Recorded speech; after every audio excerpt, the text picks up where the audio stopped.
Welcome back, everyone. Again, I'm your host, Sawfang.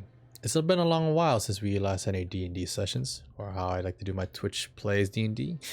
And with this return, we start off with Irontide, Episode 9. So, on the last episode, we had Caleb encounter his long-dead brother. Thought he was dead. Well, out of character, slain him with his own hands without knowing it. Great madden rage. Now Crow has come to terms that someone or something working behind the shadows. His brother's not truly dead anymore. On his way back from exploring and investigating a series of caves, he meets a druid named Reed Hallman. As they go back to town, he explains to them of a creature they were trying to hunt down, called a Luctus. Yet, later they found out it is not that said creature. After such hard turmoils and fights, expeditions of the day, Azura later learned from Colette that an ancient creature called a Siru. Speaking of ancient creatures, they also met a creature called a Clython. His name is Ivanov. So now, Irontide must stick and band together, but they cannot leave Caldell Village. Territories anyway. But the Siru has pulled up a barrier, a domain of its own, ever shrinking, suffocating. With barely any wiggle room left, Irontide will either have to put their heads together to solve what riddle this creature is to defeat it, or wait for it to come for them. Let's see how they fare.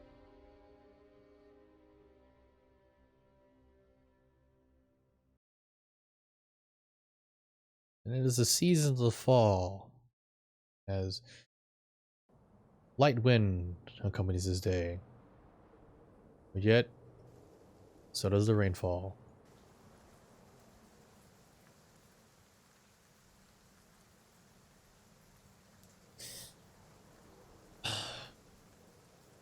The ones currently active right now are Alrog, Kilram, and you just walked into town with Reed. Zora is right there waiting for you. So Osborne and Alrog, you two would probably be right in the shadows chilling. And then the elder Colette, she'll bring Sade and Kirito soon, so not yet. First, we'll focus on this group. So we have Azura, Osborne, Alrog, Reed, and Kilrim.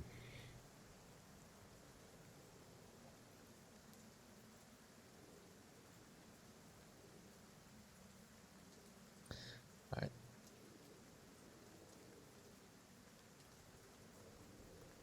Yes, you are late, but I can still slot you in. Thought I had a token ready for you, but apparently not.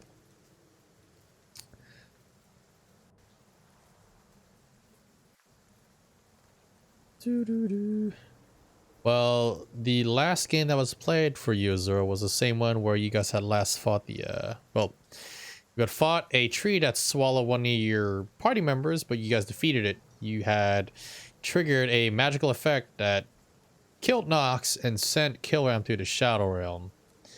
So, yeah, that happened. Yep.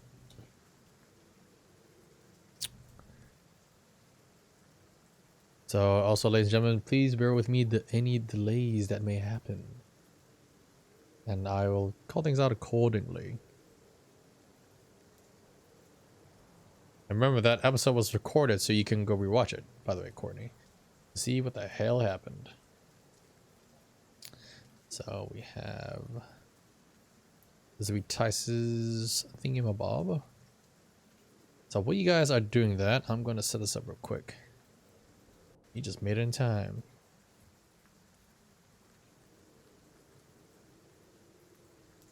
Let's see. Was can read Infernal or Elbows? You don't have the skill for it, and it's maybe the key behind the monster. Okay. Give me 1 second while I get this down. Ava has blessed them with wind and rain. Oh, you flatterer, Mr. Reed, you flatterer.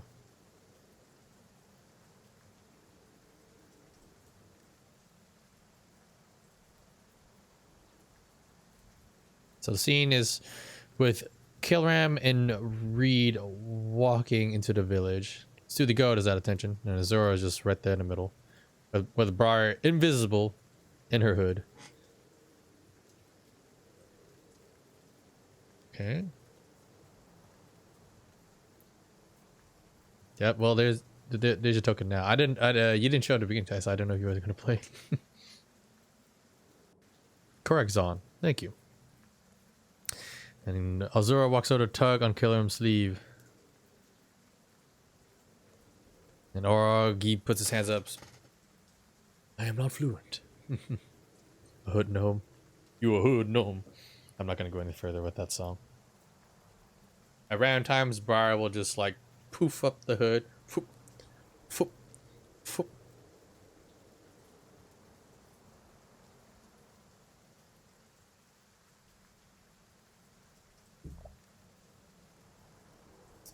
So both Orog and Osborne have no idea what Infernal is.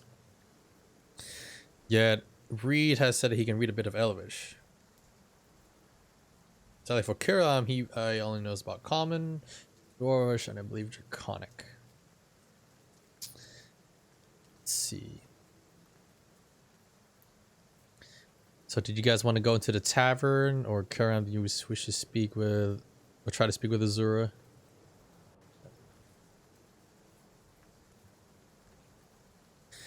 And out of nowhere, you don't see the entity speaking, but you know the general direction. It's coming from a gnome in front of you, Reed.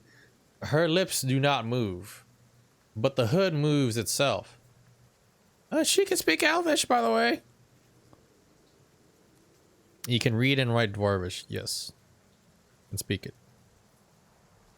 Dwarvish, yeah. Alright, and Orog and Osborne make their acquaintances.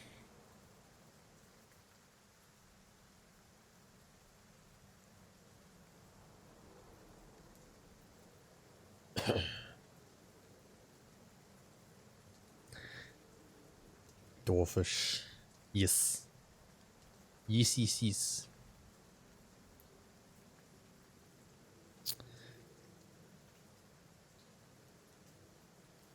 Oh my god, that command exists. Alright. So did you guys want to go to the tavern by chance?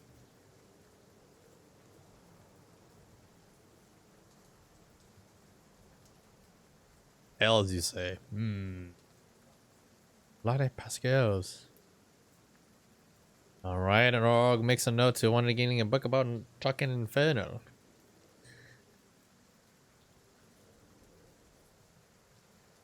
For Azura, Osborne, and Orog, you see this. Well, he's quite dirty, especially from the storms. He's had a bit of a beard on him. He's human. And with his symbol, you see that he worships Ava, the goddess who created the Ponrians, feline folk. Yet, Ava is known for knowledge, luck, bit of change. That's what you know on the offhand. You want to know more? Well, it's going to be a roll.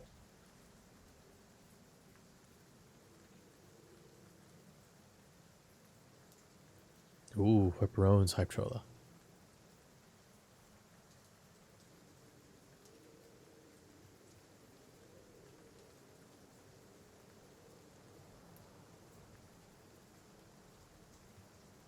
With the thunder crash, one can assume that with the great darkened sky, you can see small wisps of arcane energy, be it a blue lightning or red lightning. At the same time, you see large cups of water seem to swarm across, almost like fish in the stream. The sky symbolizes the siblings Aristides and Ava having a bit of conflict in the sky, as it says in the tales.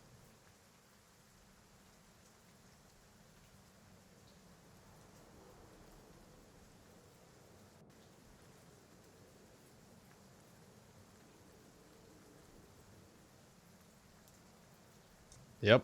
It will definitely get worse. It's fall. I could say it is definitely fall. Now, let's see, time of day. It's birth. Oh boy.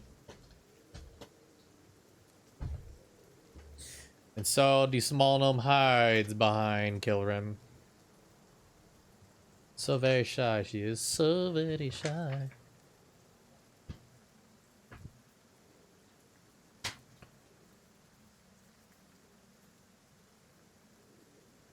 Find a village elder.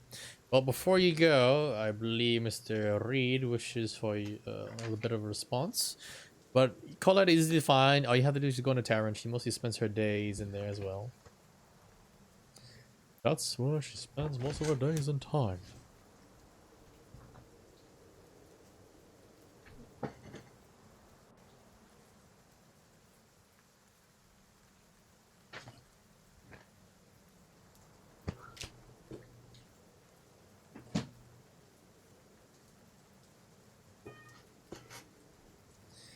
Looking for a bit of something here.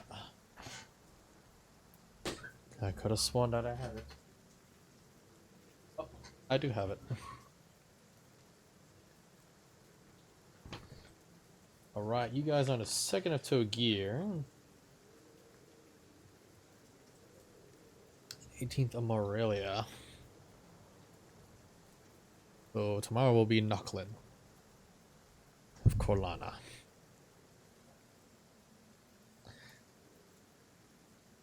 Monster slaying, a very powerful monster, one that is corrupting the land.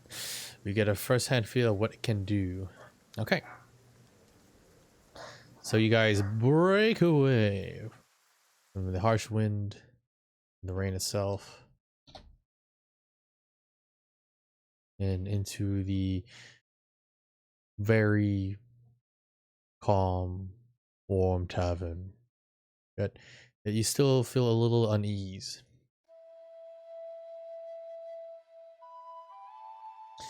And within there, as you lot walk in, Colette is waiting at the bar, and I don't have the map for this. It'd be just a waste of a slot. So Colette is over at the bar, and three figures are sitting there. One is a man who's got a cloak over his head. If you try hard enough, you think he may be elvish. You're not sure. Another man next to him bearing the symbol of Alante looks elvish, possibly. It may seem half-breeds. And then you see a very stout halfling. And from his sack, from what you can see, you can almost make out a executioner's frock, but then he hides it quickly. And Colette sees all of you and beckons you over. And this is the part where she goes, "Well, you have returned, and unharmed. It seems the weather has been a bit, well, violent. It seems Ava and Aristides seem to have a disagreement. Also, I believe after the incident not long ago, it seems there are other adventurers here that may be willing to give you a hand, gentlemen." So first she gestures towards Sade. And then down the line will be, after Sade, will be Tice's character Garnard, and then Dark Demon modding, which is Kirito. And I will follow up on you guys' dialogue after these three fellows pop in. Okay. Thank you, Shaman.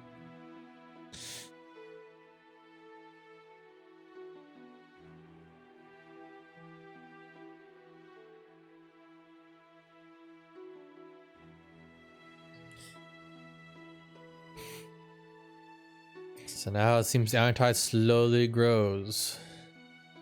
Does Ava conflict, familiar with the lore? Sure. And with a history thing, let's see, Reed Hallman. Let's see, it does be a history jam. 11, that's good enough. You only need a 10, really. It's not that high. From what you know, Reed, a lot of the weather in the world and what happens to shape it and its skies and its lands is due to the either bickering or conflicts between the gods, the great deities. Ever since Savrantha created her children and shaping the world, anytime her children will bicker, it would cause the weather to either burst out of nowhere. It could be a flood happening in the middle of summer, or like thunderstorms happening across the plains during spring, or even during the dead of winter. For some reason, a random plot of land will just yield crops. So with the rain and winds of Ava, and then with the lightning and thunder of Aristides, you can assume that the gods may be bickering. But that's just an old child's tale, if anything.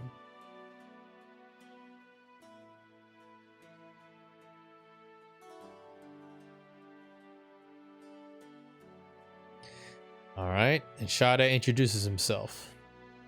To help for coin.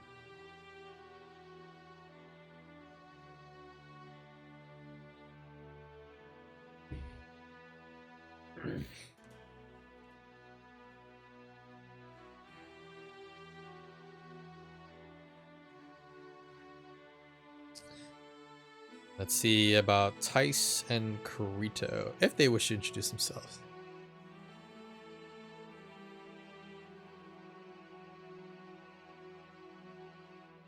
Well, it'd be kind of weird out of nowhere, especially during spring or fall or winter. Great flame comes out of nowhere. That wouldn't be good.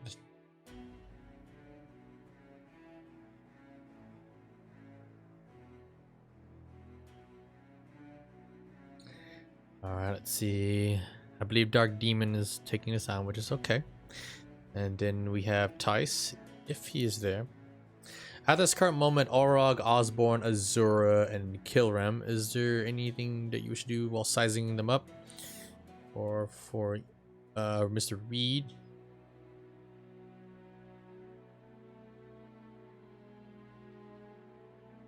Welcome back, Mr. Rotherby. Enjoy your time, sir.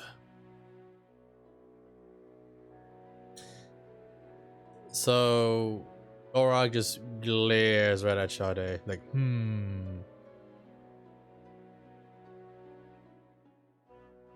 Halfling just smoking. Nice to meet you. It's good you did not get hung up on anything troublesome. There we go. And Kiram with his long ponytail, wring out the water. Like a dog. And he claims that you guys got some shit to deal with. And Shada, you do notice a glance that the very barbaric man in front of you glancing at your symbol of Volante. Actually, a ledger nearby shack. The ledger was more in the cave, not in the shack.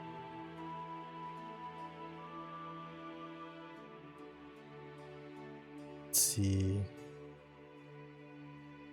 You just stare at them. All right, and then the last fellow out of all of them just goes, "I'm Greedo Faran." He just stares at you. Yes, I did, Tice. I refuse to admit your pun. I will have Volatazi. God damn it. It was not a shack that you found. It was literally a cave that was dug out and formed with magic to create a home, a hovel. Think of like what can I say? A hobbit's way of living, except with a lot of use of magic instead of naturally done. If that makes any sense.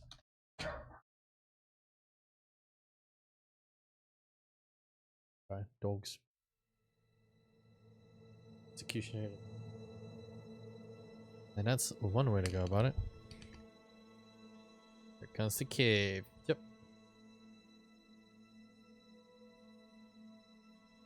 And Orog, with his first great words, goes, "Warriors of Corn lack honor in my eyes. Good lightly, new one."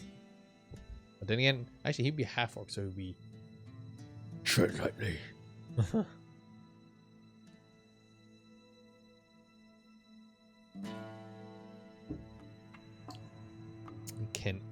He asks the whole lot of you, can anyone read Infernal?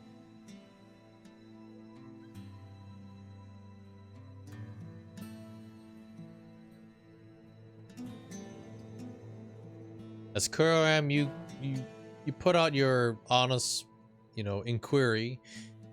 The half-elf with Alante symbol looks at you. The great stare and goes, "What you looking at, human? Or what you staring at?" Oh boy, here we go. This is gonna happen. Oh man. Racial prejudice and conflicts. I'm game.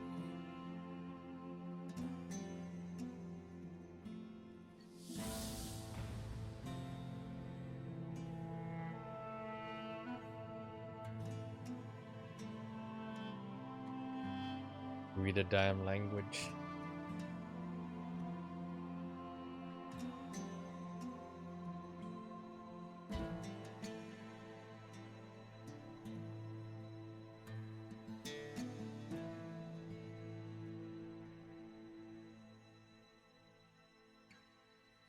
Well, just to remember, Kiram did not give the book to read yet, even though it's also in Elvish.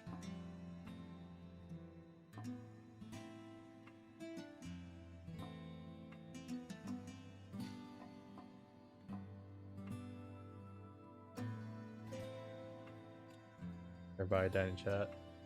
I believe everyone's giving respectful room.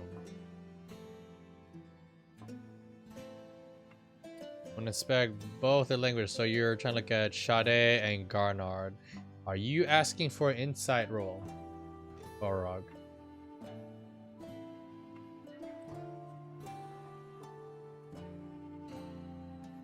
Yep. Everyone else will come a bit later. The consistency.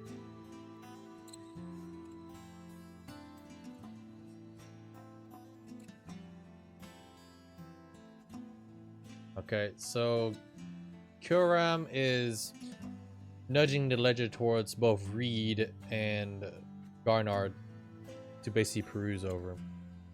Yeah, let's should do that.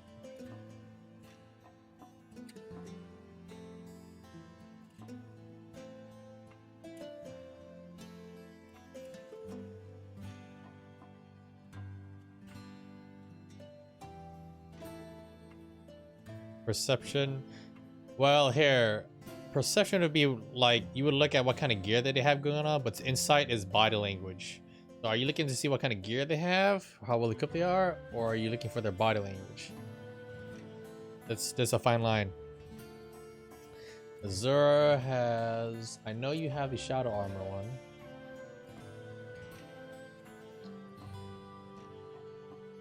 I think. Oh no.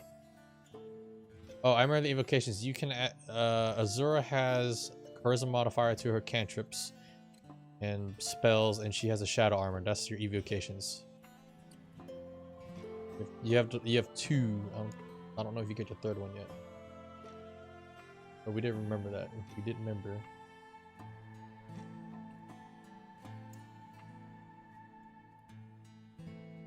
Yep, just those two. All right, you guys go to legend. Okay, so let's take a look at what Garnard and Reed had. This is gonna be the craziest thing here. Okay. All right. So here's what I'm gonna say for you two. Okay, you guys will be able to read the language to a certain degree, but this ledger is pretty goddamn long. So you guys can either do individual rolls and you get different results. Obviously one for the Elvish, one for the Infernal. Or you can have one mostly do the reading, yet the other one can aid greatly. Okay. So one roll will either be with advantage and the other one will be two separate rolls. You guys will be pretty much going back to back. So it's either an advantage roll or a separate one. So for this day, if you do the advantage, it will translate either the Elvish or Infernal side of your choice. Okay? You guys have committed to studying this. So you'll get a portion of the Elvish side. Depending on how high you roll, you may be able to get the whole bunch of it. But there's margins of the DC, okay? Setting for the Infernal. So EQ and Tice, or Garnard and Reed, you guys need to come to a decision. What is the skill check exactly? It's gonna be a straight up intellect check. Straight up intellect check. The ledger has several pages. And the thing is, it will take time. So there is time to how much you want to commit. And right now in the day, it is about afternoonish. So while these two are researching, did anyone else want to do anything? Kiram worries about his brada. Yes, agonizing blast and armor shadows. That is correct. I remember Happy Day. Last time there was this many people were playing, not done yet.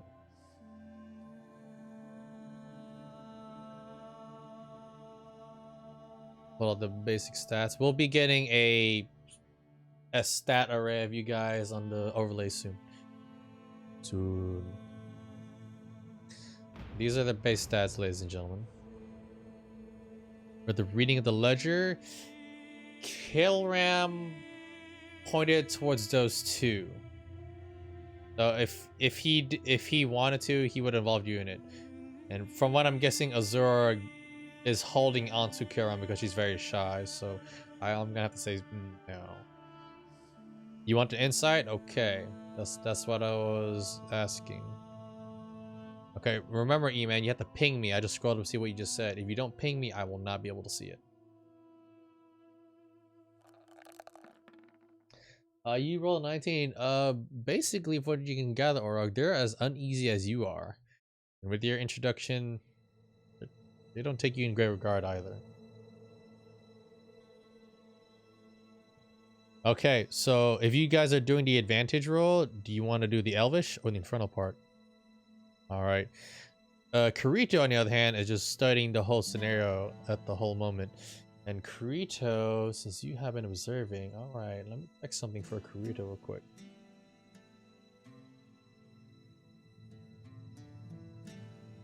Well, you do know that Orog is staring right at you, so there's that. Okay, so it's 10. I'm gonna have to roll this one for you. The perception, okay, you got a 5. There's observing what you can, Kirito. Can you use that? Yes, you can. What would you like to do? Alright, so you want to do Infernal. Alright, so it is... I need him in Infernal.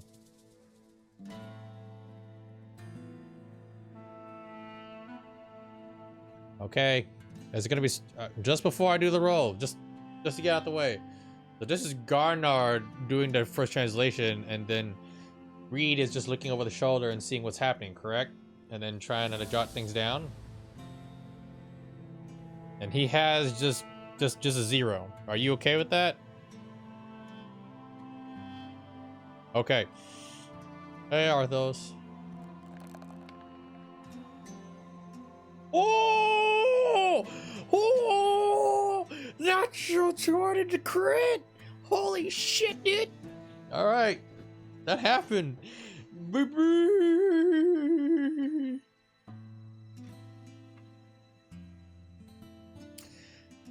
Alright, let me check my notes here real quick. Got you some bits. Oh, thank you for the bits, Arthos. Love you, man. Young man, how you doing today?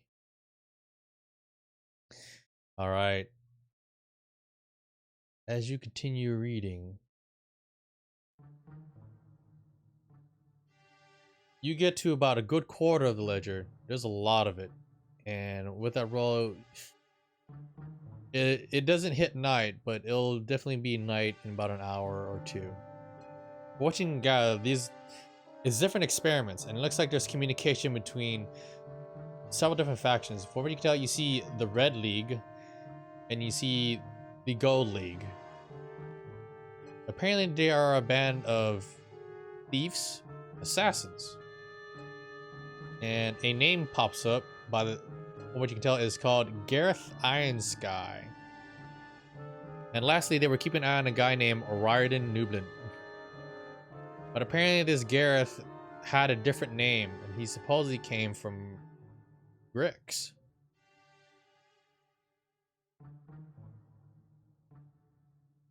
You also note that there has been odd experimentations going on with certain magical artifacts that have been procured from Caldel all the way to Egerson.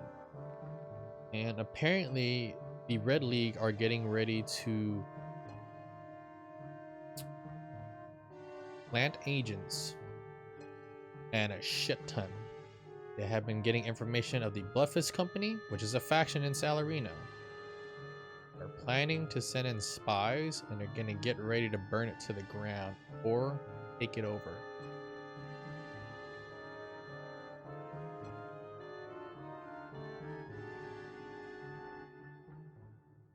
Later, Arthos. Game doesn't matter. Usually, I will be right with you in a second, Mr. Dark Demon, and don't forget to ping me. I almost lost your chat.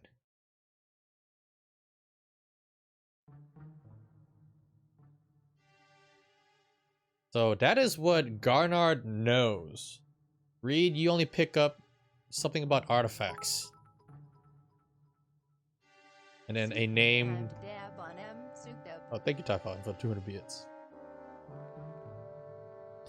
So you pick up on the magical items, and there's some shipping going around. Alright. And that is if Garnard wishes to exchange it. Did you guys want to get more of the Infernal side, or do you want to work in the Elven side now? Also, for Detect Magic, I'm going to read that real quick. So, a Mr.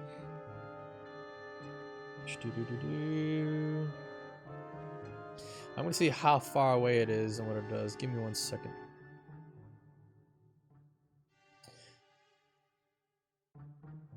Okay. So, Kirito, you notice that in the hood of the gnome that's sitting right next to Kilram, like next to the fire, you see that there's something really small like moving about in her hood. It's really small. And then when you see Kilram start smoothing his hair, you see that his right hand is glowing with magic. And oh, holy shit. Okay. This was gonna happen. The book is magical. That what you can tell for sure. Do a little thing here for you.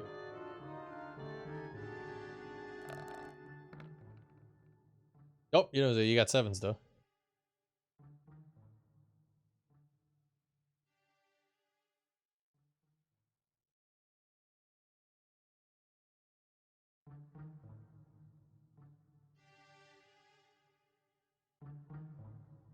Okay, so and at the moment that you want to get back to Salarino, Kel, you remember that you are locked in the territory of Caldel Village by the Siru. There is no way out. You are trapped.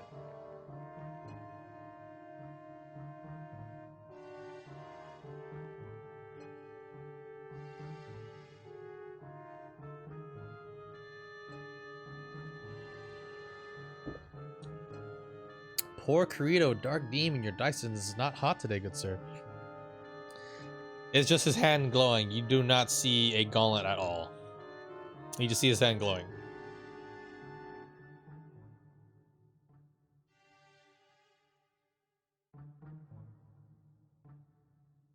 Oh. I mean, she's a gnome. What can I say?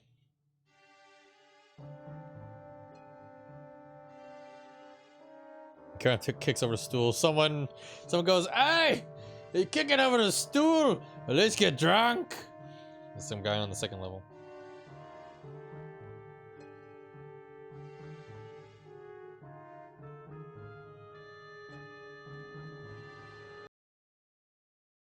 You start staring at the gnome then? Okay. You see the little magical aura of the creature within her hood pop out, but you don't see it physically, but you see the glowing aura. And he just basically just sits on top of her head. And he's braiding her hair. So her hair is being like woven in thin air. Yep. And the guy who's drinking goes, what the fuck? Oh, what? I need more. So it seems normal for now, anyway.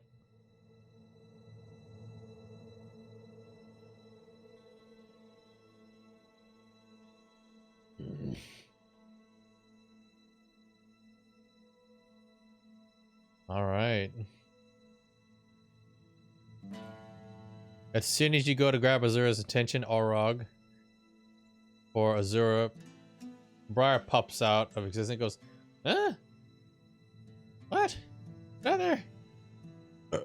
He just burps at you. Okay, so do you guys give him the ledger, or do you guys not want to work on the elven part? You only have part of the infernal part. Okay. Call. Check out Reed here real quick. I think he wanted to go somewhere. Pretty sure you want to go to.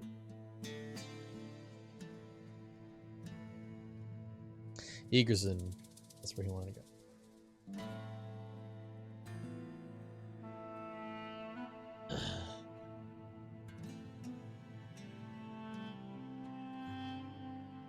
And as they're talking about a feather, Briar, who's like basically braiding her hair, has said feather in hand.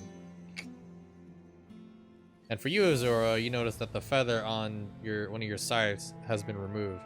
Briar has been playing with it this whole time.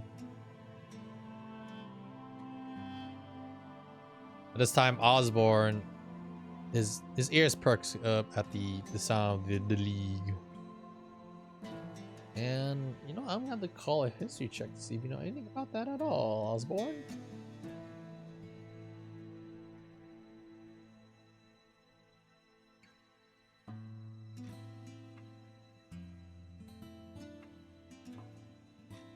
Let's see if you know anything about that.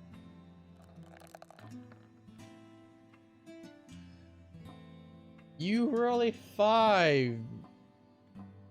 What do you know that they're a gang? They're a gang. Yep, that's about it. But it's a rumor that they are a gang or not. Yeah. Alright, Zora, do you want to give him the feather?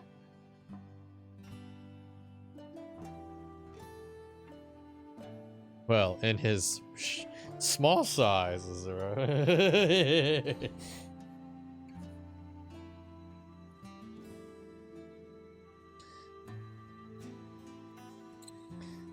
This is a danger. I can't afford to let people I just met get this. It could be dangerous for anyone who knows it. So the Elvish side has not been translated. At not far away, Karito Kilram extends his hand to see if you allow him to translate it. Unless he wasn't Ungareth Ironski. Let's see. You're looking at a really hard one for you, but sure.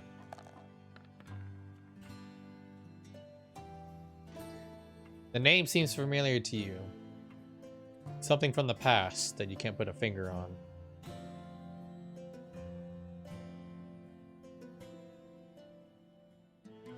Oh, you want to give yourself guidance? Okay.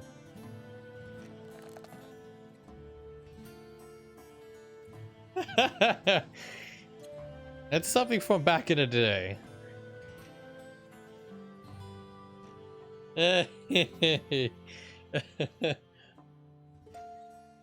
Yeah, then. All right. So you get a feather, Orog. This just happened. Seems good. Seems good. Hey, Mr. Backhand. Come just eyes, Kudo. Said much I don't trust you. Oh my god. You people.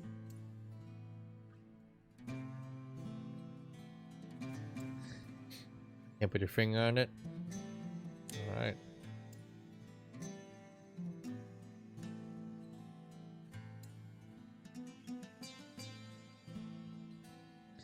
So I'm gonna say for the amount of it, call it when we're over here, and you guys spot mingling. They'll be fine here. Okay, let's see.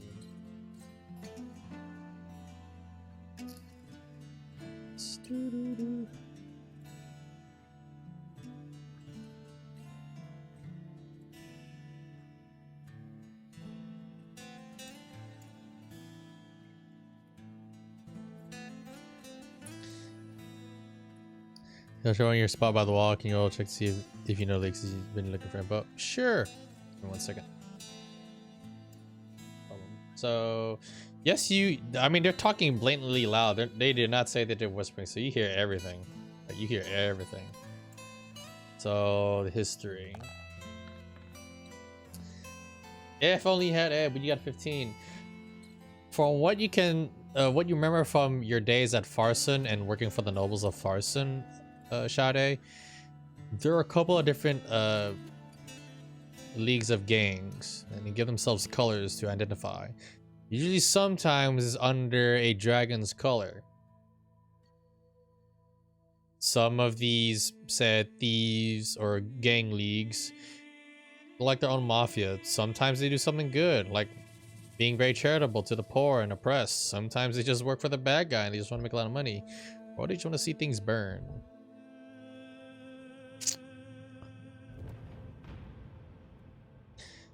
But if this has to do with the beast, it seems you have no choice. Do not want anything for it to kill you. All right. So Karen's about to extend the book, and then Creator just like, well, if you don't want my hand, ask for it later. You want my help? No, he doesn't. Arcana slowly twirls on. Look at the first closely expecting. Okay, you want to have an Arcana check? Okay.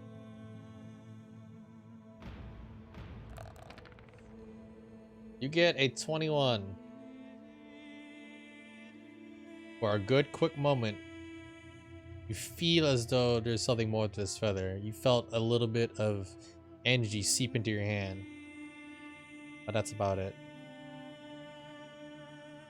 It does belong to the Troll Beast that they fought long ago before you joined in with this group.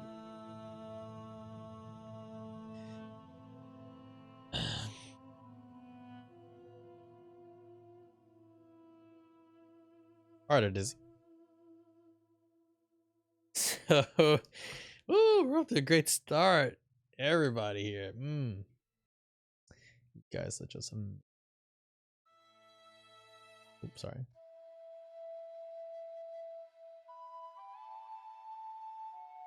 Another goblet of wine. So Kurito feels slighted by the poor etiquette of Kilrim. What he plans to do. Shade, on the other hand, extends his service. And Reed is just looking at Kilram.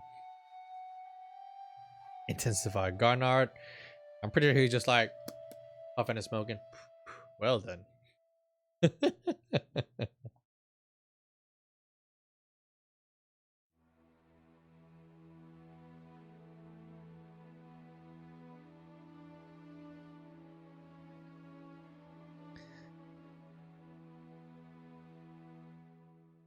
I mean, all you can know, Orog, is that like it belonged to a creature made of magic, and his last vestiges are on that goddamn piece of feather.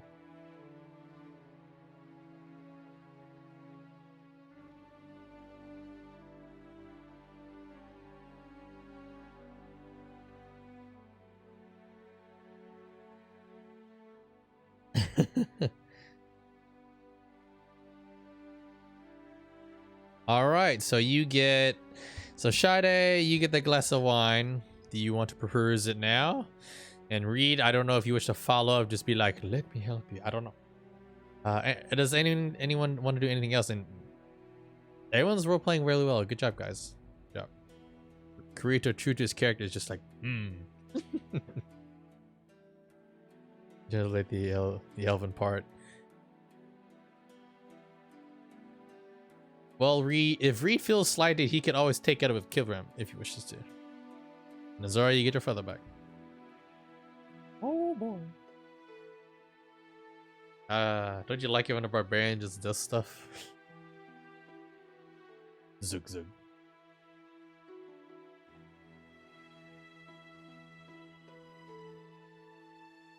Just curious of the action.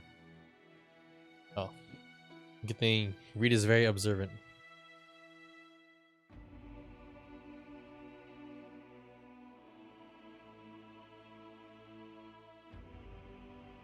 And Briar continues to play with the feather. Playing with Azura's hair. Good.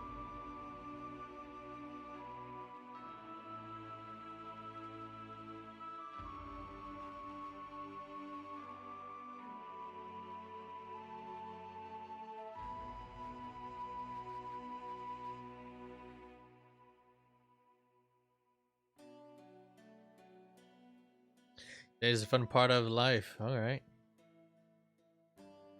Alright, does anyone make any moves to either aid Chade at all, or will he do himself?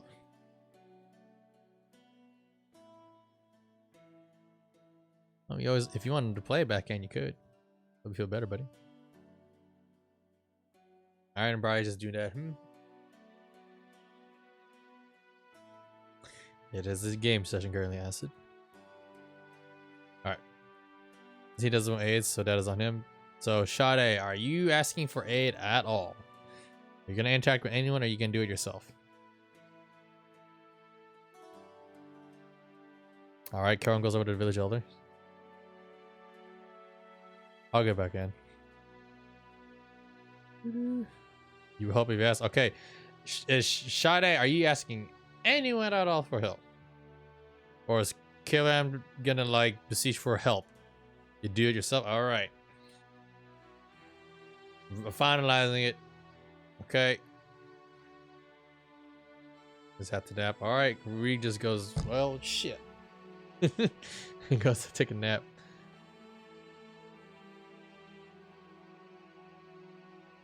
And Orog starts to give himself a drink. Alright, here we go.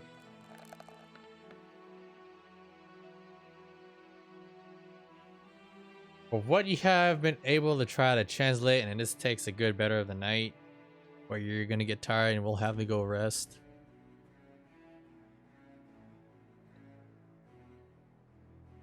You can only find out that there has been several bodies being delivered to several different sects of caverns, a different tunnel system. They stretch pretty much almost everywhere. As soon as someone has been making these honeycombs stretching from Belshire to Egerson to Salary now. Not only that, one of them leads to the Lost Kingdoms to the west.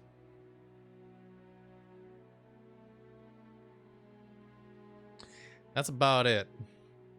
And at this time,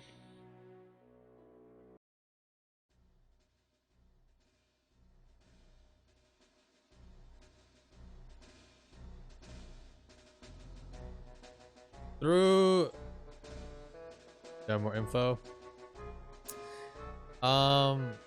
Your noble knowledge. For it, no, that actually sadly won't help you there. You got what you could.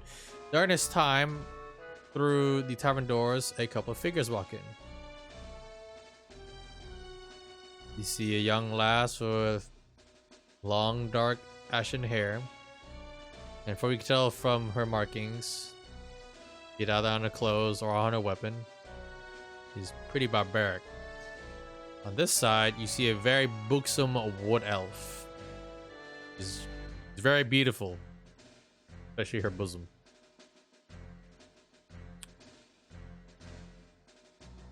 Following up that, I believe... Oh, and you see a half-elven. They seem to have a firearm at hand. And next to them is a very Kaishin character. It's hard to really good looking until they pull up the hood, which is apparent a feline character.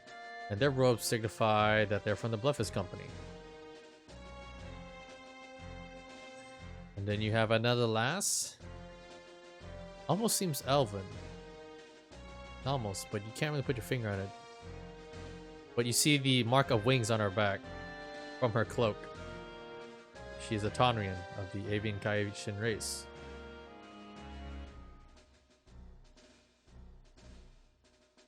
So enter Eleonora, Marina, Conrad Highwind, Aaron, and Alicia. Yes.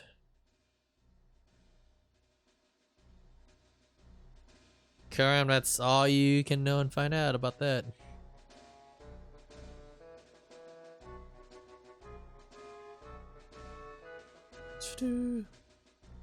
So those of you who are the Bloodfest company, you definitely see this happening. And is very shy. Well, you have to walk forward, otherwise they don't know who the fuck you are. So how about no? Your name drop. Yeah, your character is now enter the tavern, and as you mentioned, as you ask the elder, she's about to respond, but then looks towards the figures walking into the tavern. I'm gonna cast detect magic on them. All right. From what you can gather, Mr. Kurito, they don't have any magical items on them at all. Nay. Nothing of great magic essence is bursting from them at all.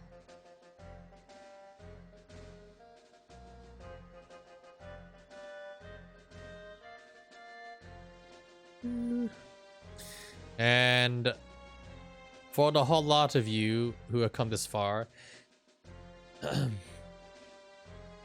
here's what happens next.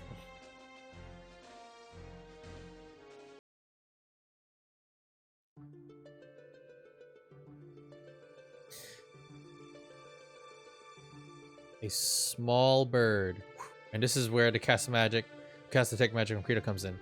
A small little spectral raven flaps along the way, right into the building, and looks towards Kilram. It flies down towards him and lands on his shoulder. The raven looks at you, and immediately you hear a message in your head. Kilram, I hope you haven't got too much trouble. I'm sending help your way. I might be there myself. I think I got lost. And you? Don't be an idiot. Try to stay alive. Unless you want to be burnt again. Drill Sergeant Heskin. So it seems the drill sergeant sent help your way.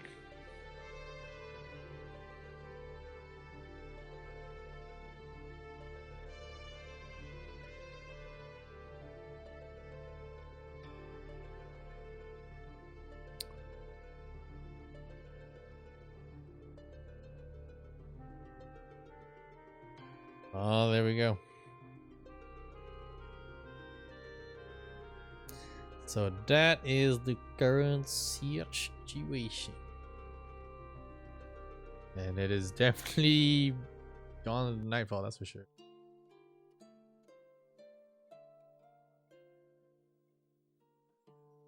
And some music has gone on about.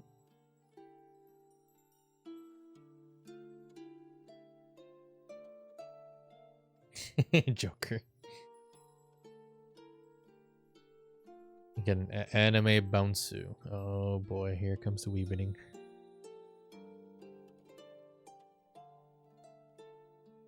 All right, so they're an odd bunch.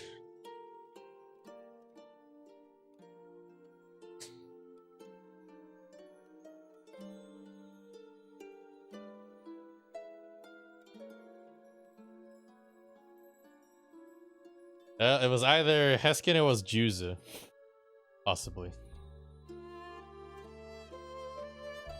Also Shamu.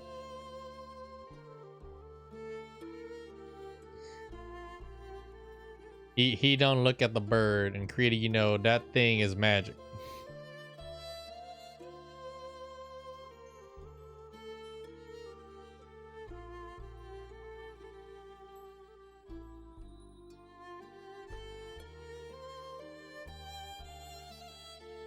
All right. Well, with what remaining time you guys have, so Eleonora, Marina, Aaron, Conrad Highwind, and Alicia, you get the story from Kilram that you are definitely monster hunting. And the fact that you guys arrive in time is good because all of Caldell Village, a good majority of the territory, will be sealed off.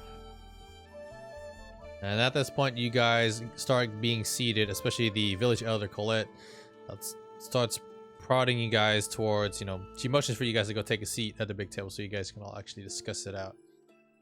And this is the part where she motions for Kilram to start things off. And you can all tell on this elven woman's face that things are dire.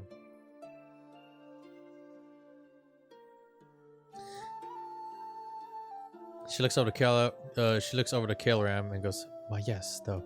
I believe you should probably tell your new friends what is happening." So, depends what Kilram wants to say.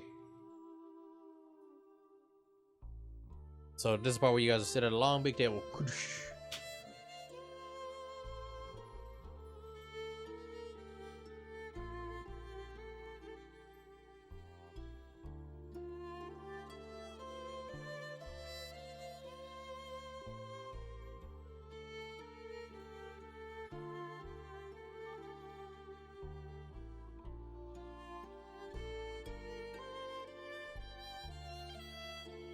For returning to the table, honey mead. Oh boy.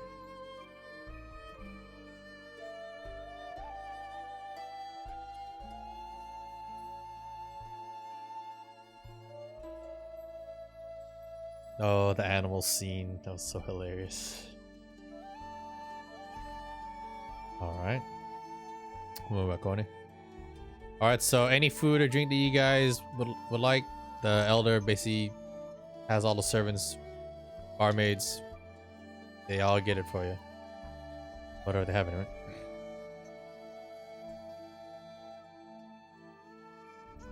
Events. I'm keeping up with it. And of course, with Marina, she gives a very nice polite bow with a very boing of the chestesses. Yes, the chestesses. I say that. All right.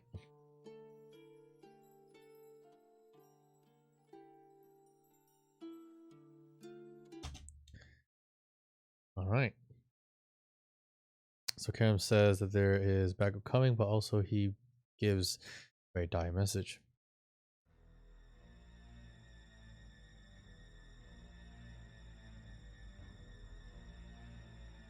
Stack of ribs. You don't have to pay. She just gives it. You good. Drinks all around and food. As Carol explains to all of you, we are trapped here in this area until the creature is dealt with. We'll come to the village. We know this. We can attempt to fortify the village or find a creature that will aid us against it. At this time, the elder walks forward. Colette, she goes, I do have some old tomes that you can peruse. They may take some time, though. And yes, there's a creature. I remember as a little girl, my grandfather told me that these creatures, depending on how you approach them, some might be greatly intelligent. You must be careful. They usually nestle themselves in some dangerous areas, but they can handle themselves. They're called gregars.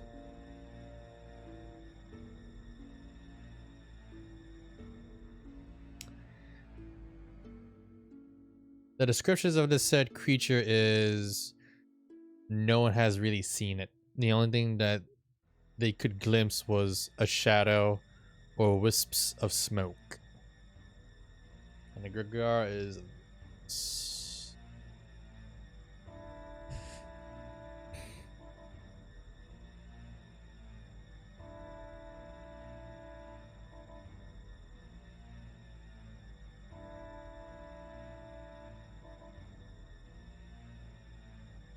Gregar, alright. That would be kinda.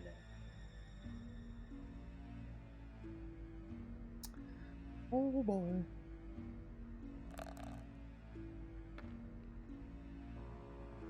Well, for this, you would have to be proficient. This is by test. You got 15. Well, knowledge, that would be Arcana. So you all won't be able to go. Okay, so you're not proficient. So I'm sorry, but no. For this test especially, you would have to be... Nope, you're... For dice. So if you're not proficient, it will not qualify. Especially for this test. Alright. So for read, while studying on Grix, you recall some odd creature in the sea that seemed to move at great speeds. You remember going on a fishing trip with some of your fellows, especially to observe some of the arcane waters and researching a few different spells or use of crystals or other catalysts. There were 10 boats. As you focus on reading a book for no more than maybe 5 minutes and you looked up, you saw half the boats are gone. But the moment that you kept your eyes peeled, something came up with one large hand. It didn't encompass the whole boat. It just literally just grabbed on the side. And the whole boat itself just seemed to freeze. And it just pulled it into the water. If you know it yourself, let's see. Let me take a look. You are not within. You are not proficient in Arcana. Religion or knowledge? Well, knowledge would be like a history, Arcana kind of thing. In this case, it's Arcana. Not really religious.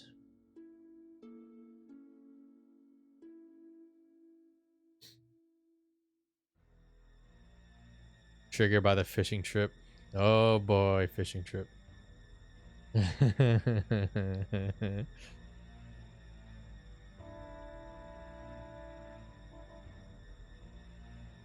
Peruse the tomes.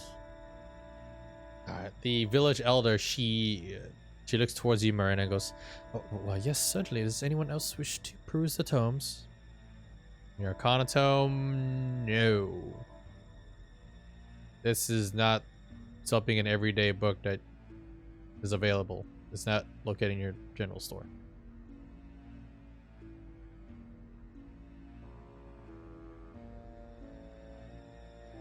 Well, the thing is, for you read, you don't know if it's actually really hostile, evil. And the thing is, there's actually more than just one kind.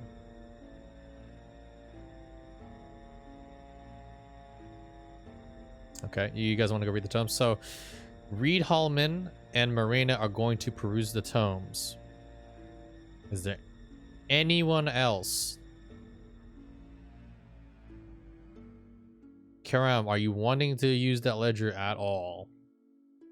But hold on a second. It's late at night. You guys will have to do that the next day. This is planned for tomorrow. Sorry. Tomorrow will be... because you guys actually just came at that time. I'm going to put the time of day.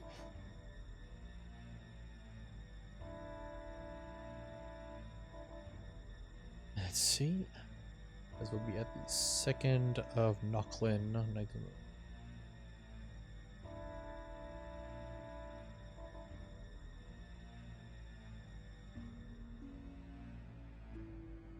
God damn it.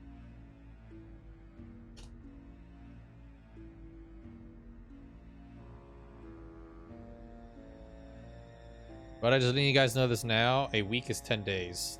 And a month is 30 days. Yep.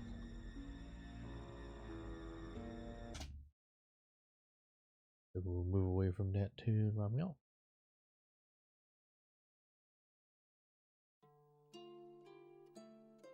On for y'all.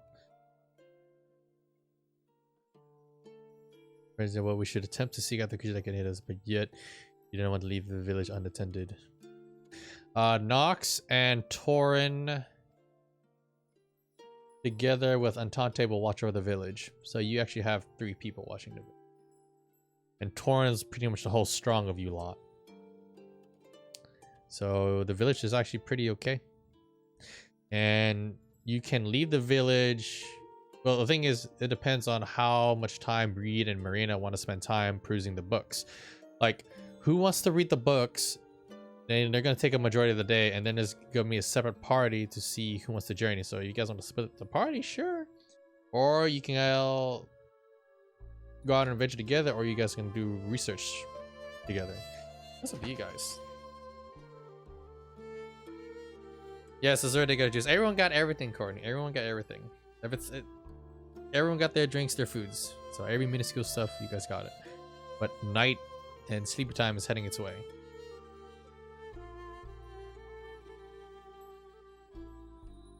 Well, just take a while, E-Man, and you'll be proficient in Arcana one day.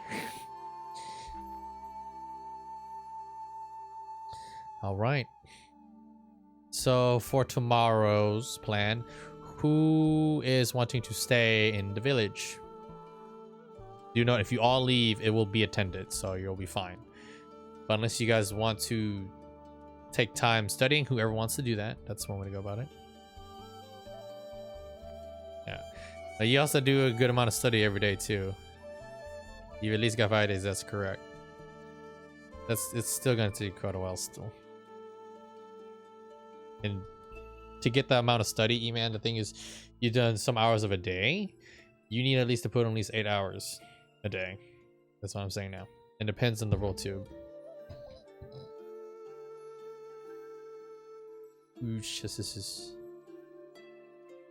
Okay, so Reed will be staying to study.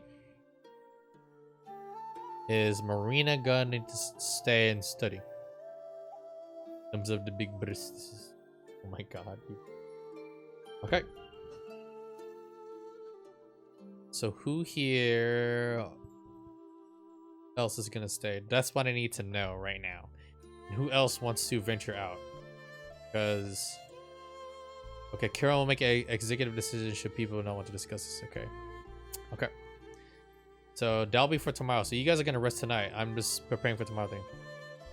Alright, E-Man, that's very fine. And kidnap on Conrad's lap. Alright, so you guys are discussing to see what's happening tomorrow. Okay, you would want to adventure out. That's fine. We got 2 staying in town.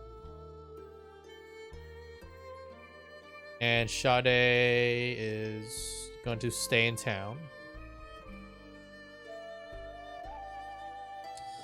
Okay. So I'm gonna write this down here real quick. Ugly, okay. So we have Zon. And you.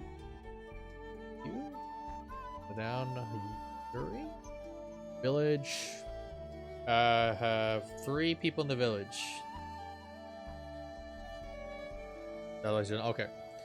That's up to Kilram or the rest of you lot. I'm gonna bring Sade. Knowledge is power.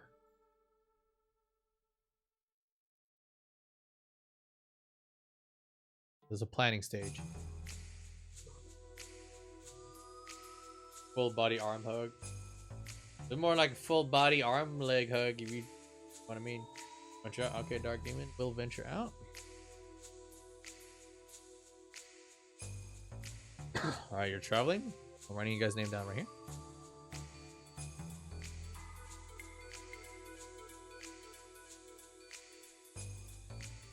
Absolute power controls absolutely. Power overwhelming.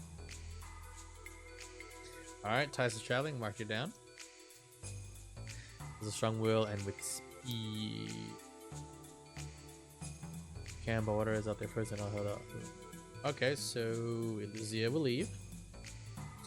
So Yuri, Sade, it looks like this is your personal choice of whether fortifying the town or going out. The more the help fortify the town increases security. I'm telling you that right now. Especially with the current situation of the town being attacked at any given time. Ah, there you go, Virgin.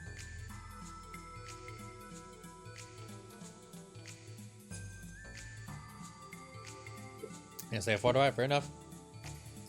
So we have Yuri, EQ, Home, and Zon.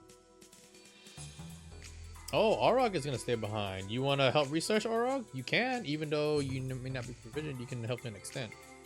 It's just you can help apply advantage, but it's just increases these. You can totally do that. Okay, so we have that. Okay, so we have a Demon, Perkins, Courtney, Kirby, Joker, Dizzy, Hypertroller, and Shepherd going up. One is for the study. That is Crusade. Okay. Alright, does anyone wish to do anything before you guys go to sleep? This is the time where you guys are getting really tired, especially those who just travel to meet up. Anything you guys wish to do? For like 2 hours. Yo, it's all good, hungry.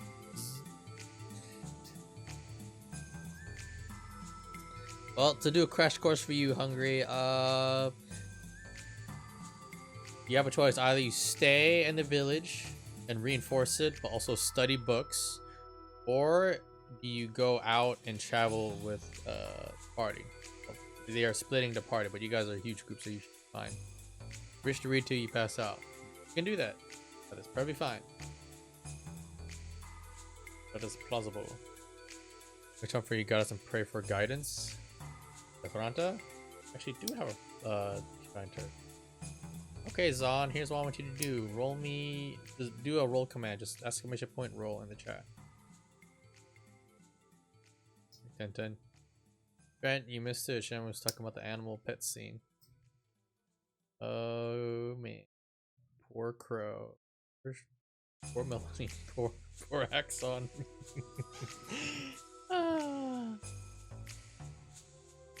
Provide your bombs, couches, and need your bear trap and village aid and fortification. Okay, so let's take a look at your gear. So you'll hand it to some of the gods, Mr. Gram. They'll take it. I mean, they can use it pretty goddamn well. They're really proficient in it. So you have 2 bombs and 40 caltrops. So you want to give 1 bomb and 20 caltrops and the bear trap?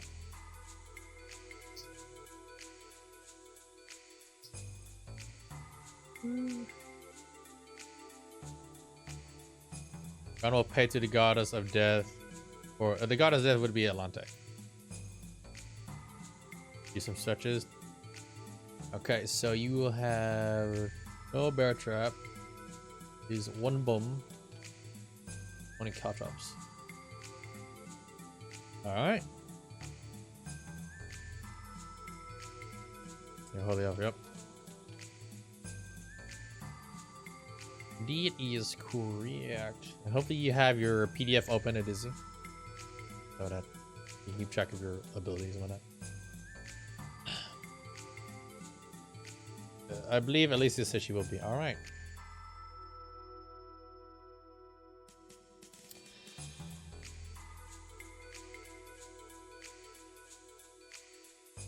I don't think Eleonora did not tell anyone at all that she is liking. So while you guys are discussing, having your dialogue,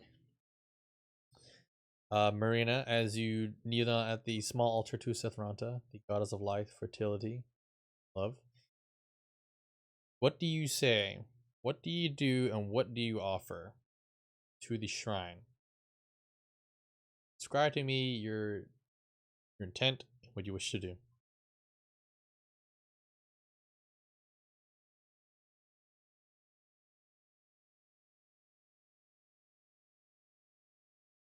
Well, Adiz's character will explain it whenever it is possible and timing maybe.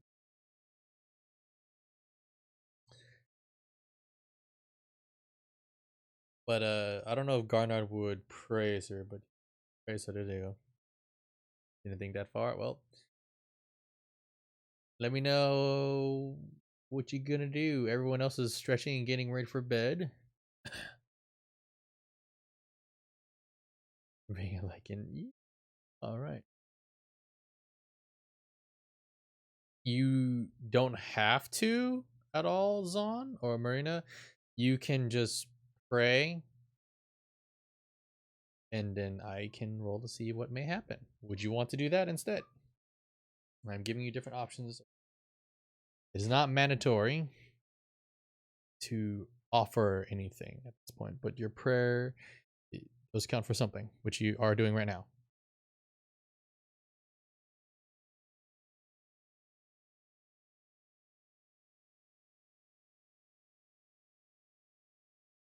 Straight charisma roll to flirt. Alright, let me just skip. Okay. Time to move out of the graveyard.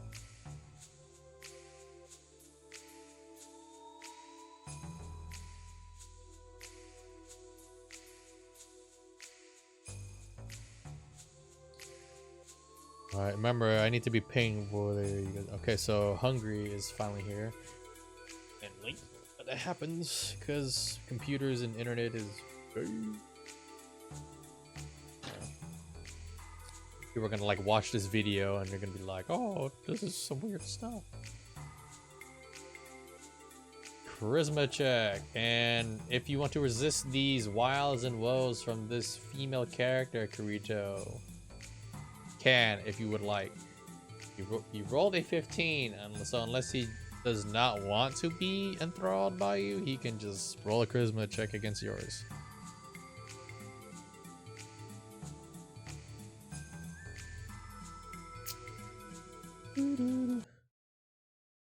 All right, so Leonor tells you that you. I don't know my trade. Okay, you tend to shrine. You check his condition. You do a ritual prayer that is more like a poem about life, which you said aloud to bless a person with good fortune. Okay, here's what I'm going to tell you now. How much would you like to say? Like tell me, like type it so we all can see about the said poem instead of the abstract way, which is happening right now. What few words do you say exactly? It can be less than a sentence.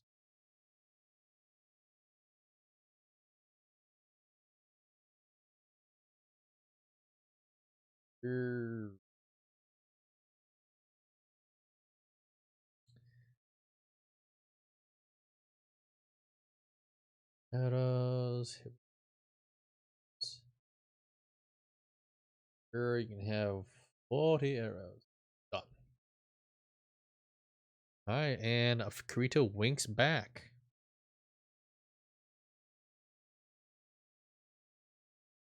Okay.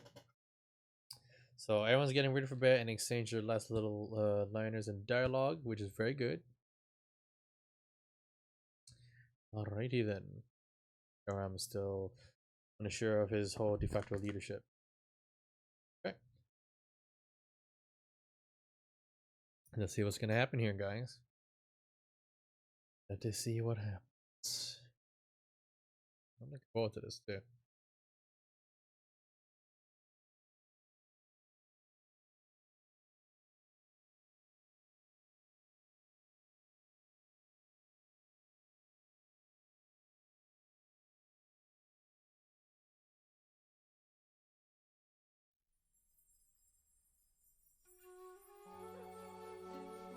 As Marina speaks the word, life is precious, love is powerful. Guide my spirit along the path of mercy and empathy, and my body is yours. As you take your prayer, the small, humble shrine, feel as though the world has changed, as though you transcended. Hear the chirping of birds, soft wind caressing your cheek. Sunlight, even though you're within a shrine, it bathes you, gives you warmth. And you can feel as though you're being coddled in a very loving motherly embrace. No words are exchanged. Your eyes don't open. You feel the Great Mother is watching you.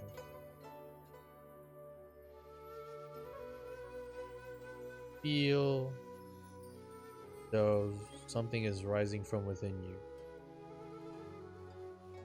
And your heartbeat pulses. And then your blood. Skin starts to crawl. As you finish your prayer, for a moment you open your eyes, you thought you saw another realm. Everything goes back to normal. You accumulated, and this you are gonna have to write down, the Blessing of Sethranta. This can only work once and will last a week. Anyone who dies, you can use the action to immediately resurrect them back to life. So anyone who dies, you get immediately resurrected. You get a free res. So let me yes. Does blessing is one dude.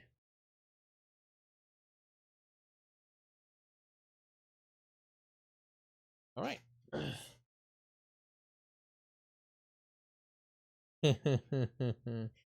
Oh yes.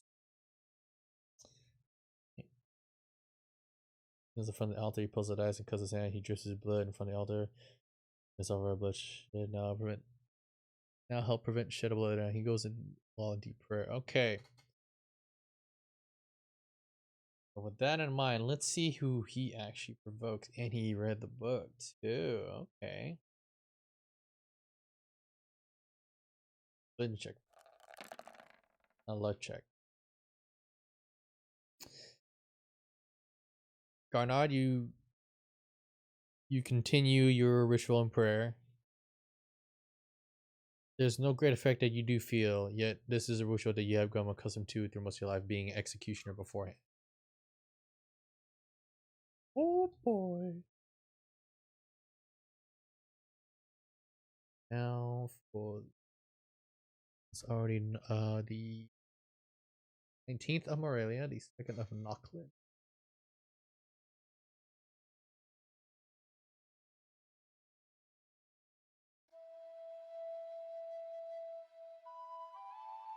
Cloud Vietnam flashback. Alright, autocorrect is cool. Yes, autocorrect. Alright. And there's also rolls an account of it too. I was about to say, oh man. I swear to God, if Garnard got that roll, I was like, oh boy. Oh boy. Alright, so you all will get your rest. And it will be oh.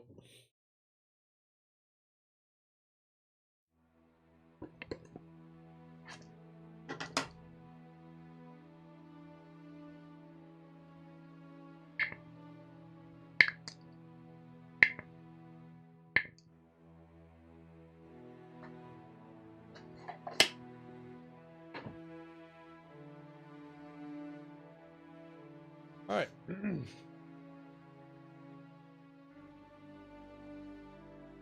You want to use shape water. You just got your spells back. You want to use your spells already. Is shape water a cantrip? I'm pretty sure it is. Ooh, I got a love dark demon. He just like bam. He just like. Shape water should be a cantrip. Yes, it is. What would you like to shape water? I mean, you just woke up. You all just woke up. You guys pretty much head down to the main floor and start eating breakfast before heading out. You guys have divided your teams of Antante, that's hungry, E-Man, which is Orog, EQ Mag, which is Reed Hallman, and WR, which is Sade, and Zonalar, which is Marina, will be staying to do research. Everyone else, you guys will be going to venture. Before you venture, well, you guys are eating now. It depends on what direction you guys want to go. There is some wiggle room left to brew some tums about it, or you can talk to the elder. Are you guys near the coast? You guys are more a lot. Sally, no, you guys are more along here. You guys are like right around here. You're far away. This is something from last night. Okay, what are you guys doing? What were you guys doing? A sparse. Okay. All right. Yeah, sure. You guys can continue your dialogue, which is probably fine.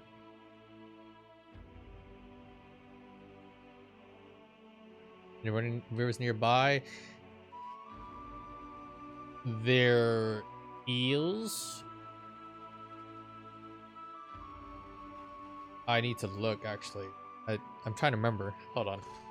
Sorry for that pause. I'm like, I don't know. I need to check. That's one thing that I need to look at my for. Guys, remember when you're a DM, you gotta have a lot of notes. Sometimes it just gets lost. Okay. Yes, there is. That's fine. Shape water to look like her. Okay.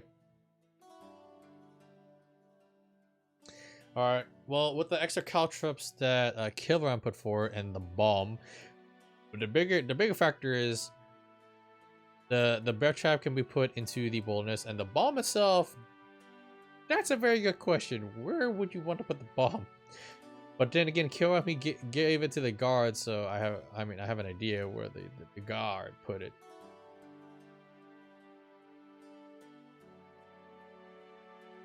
All right, so Sade will fortify the city. Okay.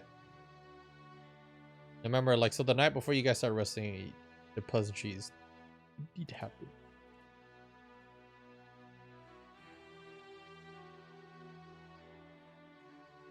Right? Alright, and Eleanor transforms into a lichen out in public. Now, Colette goes, oh, I haven't seen one of those in a while. So some of the townsfolk just look, just like, oh, what the heck? And then, of course, some of the kids are just like pointing and looking. You would expect people to get really freaked out. Yet it turns out, with their village close to the Lost Kingdoms to the west, they had their encounter with barbarians and blood hunters that have come through this way.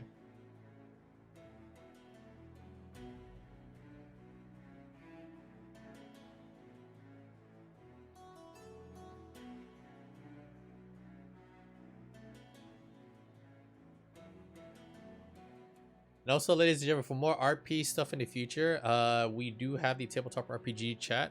So if there's any other like crazy little things that you guys want to do, then we do have. If it does get very plotted, I will make another text RPG chat just for you guys' leisure for the future, which can be town sessions or dialogues or scenes you guys wish to do off the stream. So that way you guys can do some role playing when the stream's not on.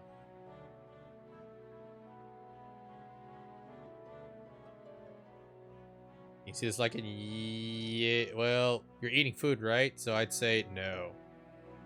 You're busy eating. Now, hold on, wait a second. This is the day before. Is this the day before or the morning kill ram? Because I believe they're still doing something. And for Entente, I had her go to sleep. To be lazy. Okay, so it was the day before. Okay. So Entente, no. It's not. I'm going to magic to death.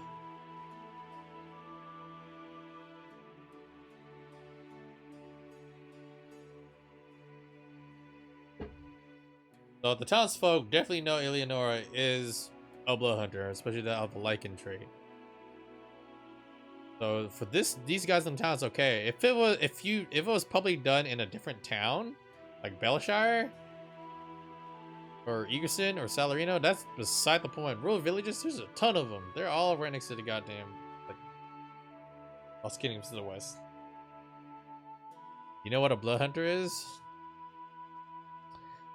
Let's see. I would say just history check, but hold on. You know what? Let me just take a look. I'm just take a look at your shit here. You can know more about them, but yes, you do know them. So we'll do a history check for you just to see how much more you may know. Okay, so you only know the basics. Well, from what you know is there are several different blood hunters. The Bluffers company has hired several of them, and there are some within the ranks. Yet they're not. They keep to themselves. You don't really see them in the barracks. You don't really see them in the tavern. They have their own place to be. They'd rather not be around other people. They travel in their own packs, though. From what you can tell, they use their own fury as a living weapon. So they sacrifice their blood, their humanity, they experiment on themselves. Some of them have been afflicted by disease or curses that turn them into monsters, yet they remain their sanity. So in short, let me actually, you know what? Let me read this passage right here real quick for Kilram, because you went to the academy. That's right. You went to the academy. Oh boy. Oh boy. It's good to know. We're going to the academy. Let's see. Okay. Okay, here we go. So, for what you can tell, most of these set blood hunters are in a veteran legion called the Crimson Shadows. led by the Crimson Lord Vizzy Underfoot. So mostly anything about Vizzy Underfoot and his gang is closely hidden and regarded. Here for Ava, there's no shrine to Ava. Sadly. Academy as well. No, you didn't. You merely just signed up later, but you didn't go to an academy. No. Because you refused Vizzy Underfoot in your backstory intro, E-Man or Orog. You refused that choice, so you don't get to go to the academy. Nope. So you first became a sellsword before you became a rookie initiate, before you just became a member of the Bloodfist Company. Yes, chocolate does exist.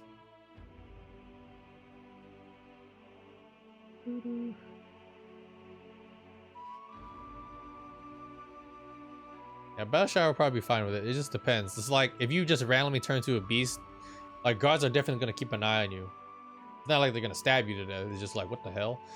The territories of the Bloodfist Company, they're okay with blood hunters. It's just, well, the rest of the world, I don't have it. You haven't gone there yet. All right, so you guys are getting ready to go. I'm pretty sure you remember that choice, right, E-Man?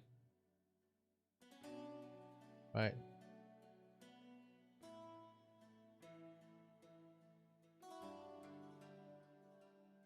All right. Seeing Osborne gets in and jumps down. Okay, so Kilram elbows the shit out of Osborne. Okay, that's one way to wake up. Are you stand next to him and pray to Ava? All right, Dark Demon. Okay. There's no actual shrine, so this is gonna be hard. You do a luck roll in the chat. Exclamation point roll. All right, and as for everyone that's just moseying about, we have Garnard, the stout halfling, just like he's just got his weapon and he's just like puff puff give. All right. Nope. You see the water quake a bit.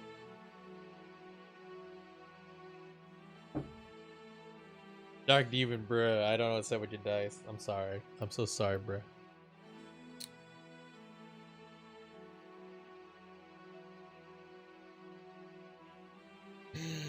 The humanity. Now, does anyone want to do anything else? Pretty sure Zoro's just like falling right after Killer Am and whatnot. A lot of crazy action tonight, though. This is Goodman.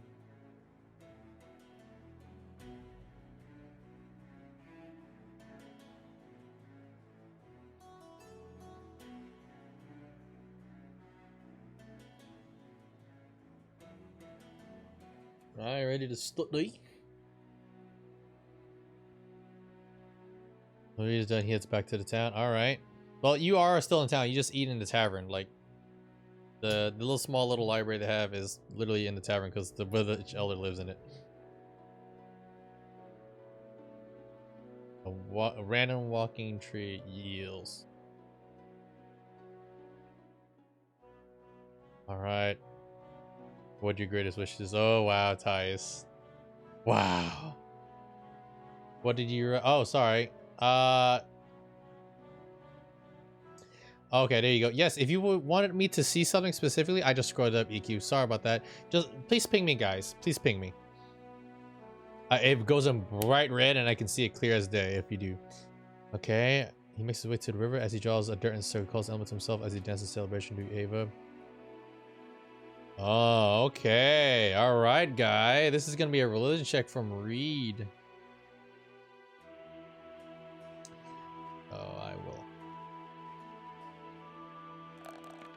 give you advantage on that one. The winds caress your cheek and your body, and you feel as though you had something's interest for a moment, and it looks away. God damn. Oh.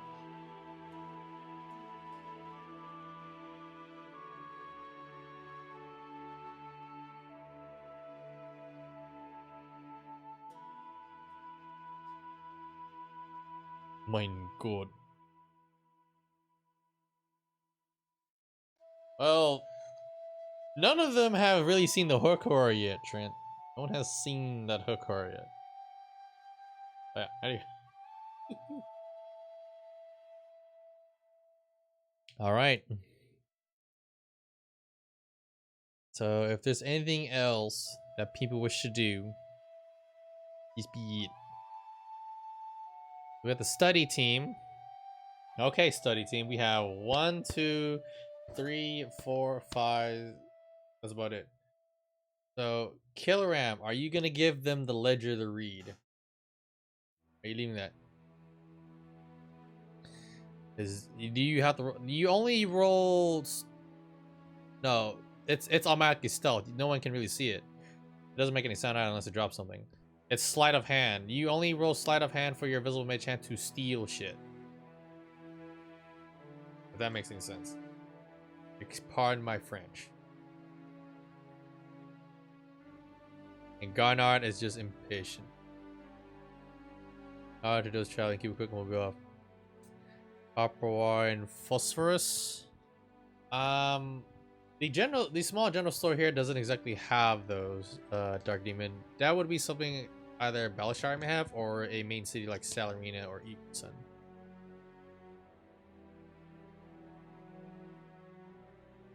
Alright, and Antante goes to pray. It's openly. Short sword. Let's see. Yes, I saw the arrows. I did not see the short sword. You have a rapier, so I'm guessing you want to do wield. So. Okay. Finesse. Yucks. And you wanted to get one, so short sword I believe is like 13 gold pieces.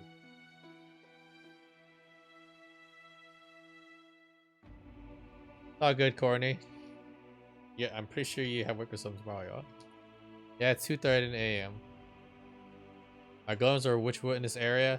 If you're talking about for classing spells, they do sell them, so you're good to go. And the thing is, they don't expire, so you have them in your pouch, Dark Demon. I mean, Karita, you'll be fine.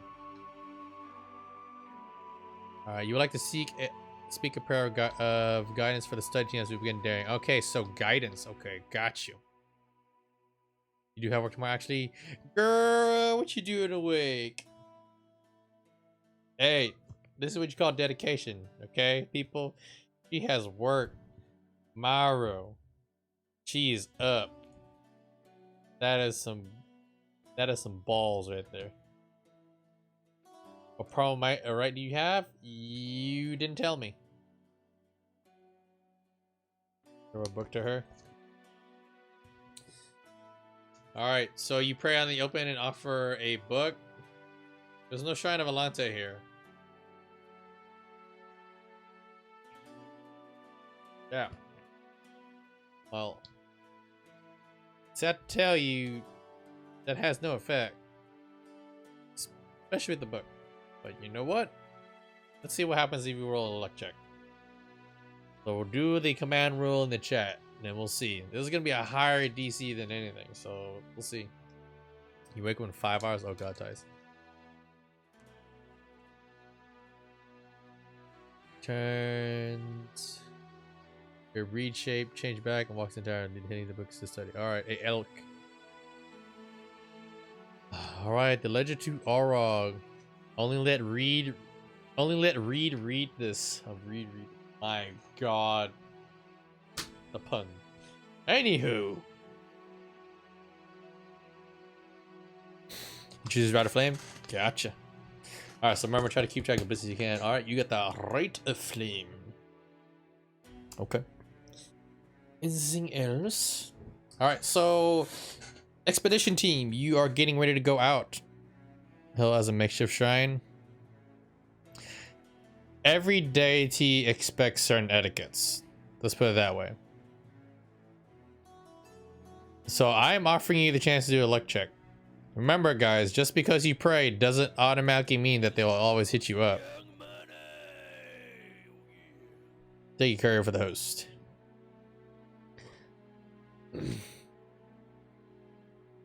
it depends on where you are and what realm and what deity you try to pray to. And for Alante, she is the realm of the moon and the Underdark. You are above ground. You are above ground, mind you. Okay, unless you maybe go to a dank cave and light a bonfire, but that works too. All right, well, do your roll check in chat. I mean, your luck check in chat.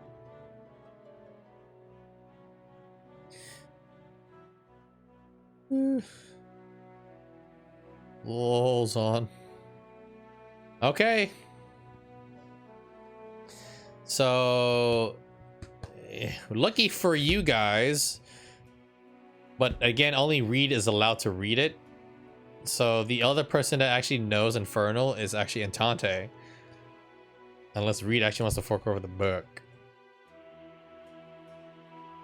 Yep. I love living titties. Oh, natural one! Debated! Yes, this book is written in both Elvish and Infernal. And only a quarter of it was deciphered. The Infernal side. And barely a quarter was for the Elvish side. Did you see this book? No, you didn't.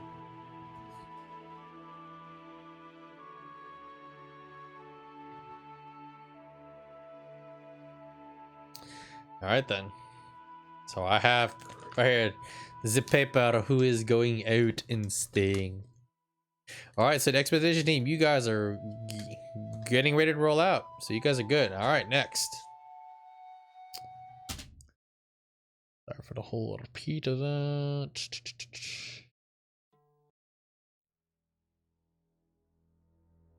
Alright, so Reed, you have control of this book. And Orog is basically handing it to you. And Orog, do you warn Reed that Kiram said that he's the only one allowed to read it?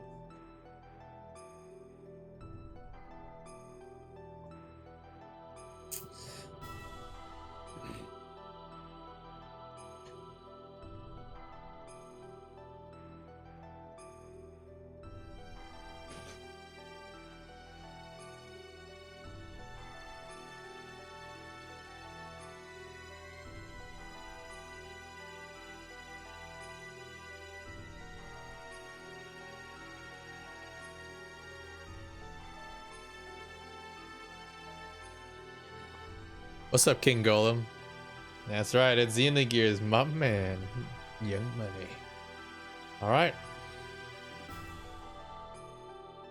Alright, Orog pulls Reed off to the side before you guys go into the small little library that Colette has.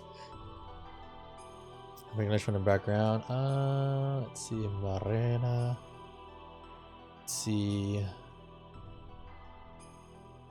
Let me take a look at some. Oh, poopy. Zon, I am so sorry. You actually get... I did not prepare your character sheet. I will prepare your character sheet after the session is over, good sir. Yes, that is my fault. You have Common and Elvish, but you didn't pick your two other languages, I believe. Because you're a sage. Sages get 2 extra languages. You feel old? King Golem, I feel old. That game was amazing. It was great. But I didn't really like Xenosaga. Too weird. I like the fighting game they had in that game too. Really had its own arcade fighting game. Feels good, man. Yep. He gets 2 languages of his choice. Next to Garnard, she finished her breakfast. Alright. Next to Garnard. So you're next to a stout halfling. Who is also still smoking. Okay, okay. Just let me know soon. Alright. And Aura looks with a great piercing stare towards Reed. Only you're allowed to read this, Reed. No one's allowed to lay eyes on this whatsoever. If anyone's to read this, let me know immediately.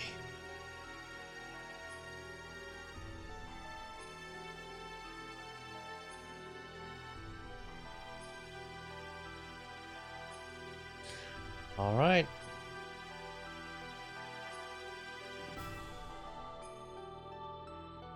So cities.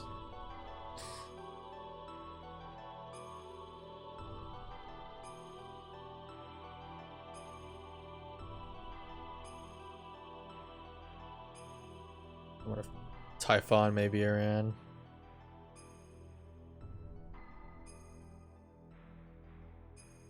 Courtney be dying, she trying to live.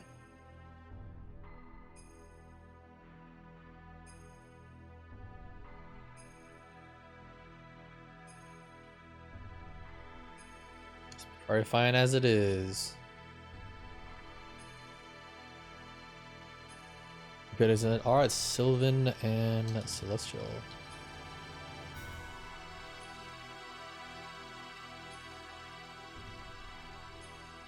It's all good, Courtney. Do you need me to just be like, Courtney, let me sing you away, girl? I can do that. Alright then. And Perkins is kill room, by the way. Okay, guys. So you don't really have to spend gold on this. Here's what I want to tell you now.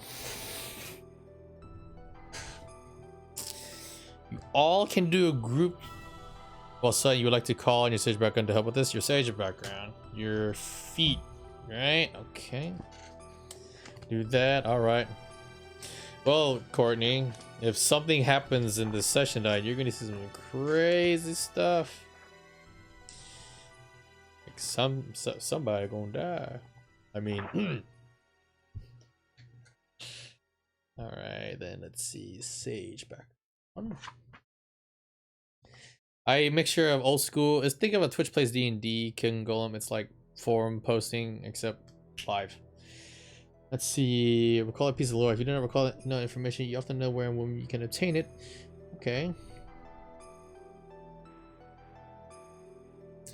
Okay, so deciphering this, like completely, you would definitely need a higher place of higher education. This is a tavern, and it's just a small little library owned by the village elder and her family. So it's going to be a bit harsh. So here's what I'm going to give you guys. The thing is, well, okay, well. All right, Irontide is setting out, so they will be in a different map here soon. Is Stu going or staying? I think Stu is staying. I believe Stu would like to stay. So, resource team. I'm going to call you guys out right now. You have... Oh wait, Sade is actually reinforcing the town, so he's going to be spending his whole time reinforcing. All right. So we have Reed, which is EQ, Orog, E-Man. We have Marina, Zon, and Entente, which is Hungry. Okay. So we have 1, 2, 3, 4. Okay, there's 4 of you. So here's what's going to happen. Even though you may not be proficient in this, or not, doesn't matter. This is going to be based off of either an intelligence check or a arcane or history check. So you have 3 choices of those. Now here's the thing next. If you guys do a group check, okay, it won't take as long, and you guys can put your heads together, especially with you Reed basically telling you guys what's up and trying to piece things together, okay? Or you can take a slow amount of time, try not to make any mistakes at all, period, and you can make a roll with advantage for Reed and Marina. So you guys either do a group check, or let me check Marina real quick, or you do 2 rolls with advantage. And she is actually proficient in Arcana and History, which is very good. So it's either you go by a group, it's going to be intelligence based, or which allows you a lot higher chance of success but higher chances to fail, and then you have the 2 advantage rolls, which is 50-50. I call my own group. So do you feel lucky? You're forced to dig out of. All right, so Entente is going to help reinforce with Sade instead of going library. Champ guidance usually allows to add ability checks. Yes, I will allow the guidance to pull through. So if you guys take your time, it's gonna be like evening. But if you guys if you guys go with the rolls with the advantage, that's taking your time, but the time will go to evening. If you guys do the group roll, it won't go to evening. You guys will still have like some afternoon to go off of. Let's see. Pet your feathers. Sure. I'm gonna say if Kiram actually wants to pet your feathers. So I'm not gonna do that to roll. Kiram, how do you feel about it? Okay, so you guys should take your time. So again, group check equal time doesn't pass as quick. Slow time equal a large majority of your day being taken up. Like, this is very important here. It's the difference between either like making morning to afternoon or from morning to freaking evening.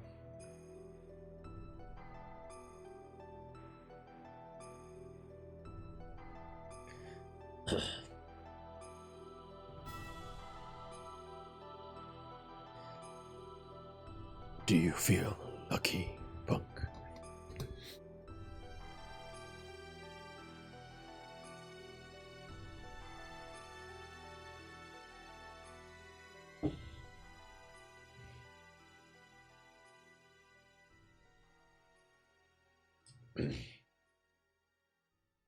Well, we'll see what the research team wants to do. Also, expedition team, you guys will be doing something here in a second. So as a group, here's what I'm going to tell you guys.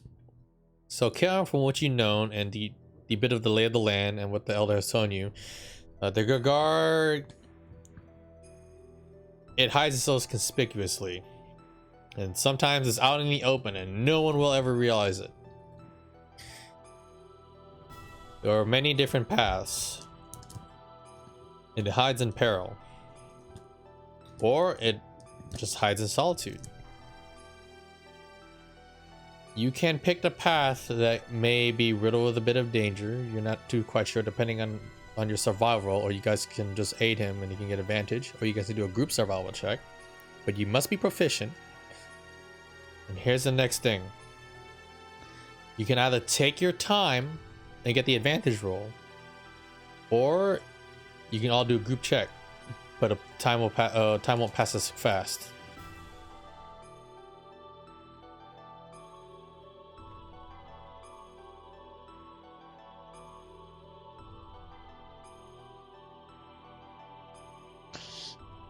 Entente decided to exclude herself by just doing the fortification, so it's only Orog. So Orog, do you agree with what Reed and Marina are doing? I smell their scent. You have not encountered a Gagar before, Eleonora. You have not. Courtney! Dance, dance, dance, dance. Terror Cruise. White chicks.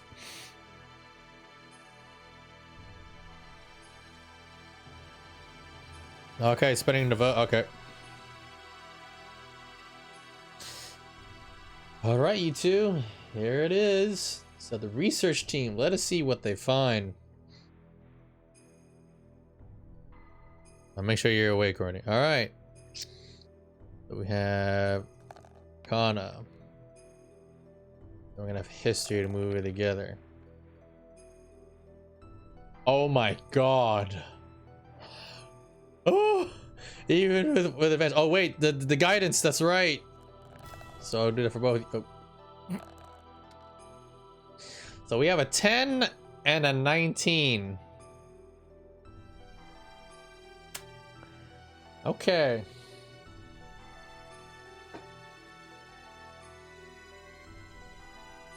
I'm gonna have to do this. No. All right, chat. All right, so Marina and Reed.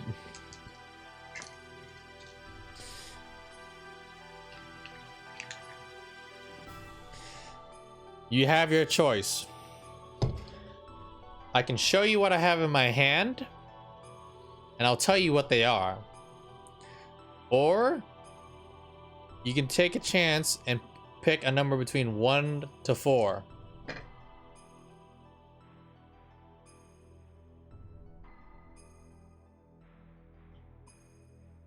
So you both have individual choices. So Marina and Reed will make different choices. Want to take a chance? Okay. Go back home. All right. So you want to know what's happening. So Zon, you have to pick between a number 1 to 4, or I can show you what's in my hand, and you have your choice of what I show. And there are 4 things. What is it gonna be? So I want your choice to be picked. So you can either pick it, or you can pick a number.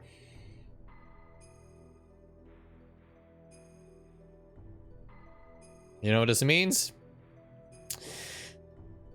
You pick 3. Oh, okay. So you both pick 3. Is that what I'm hearing? Is that the final answer? Is that it? Is that what's happening? Is that a yes or no?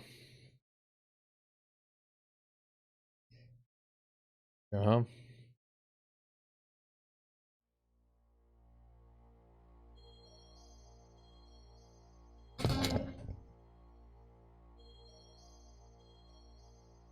All right.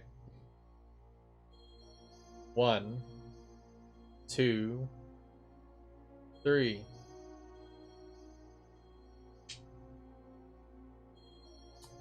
Each. Oh, thank you, Spartan, for the host.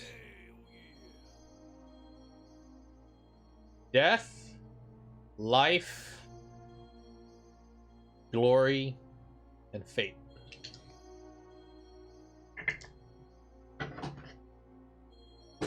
Okay.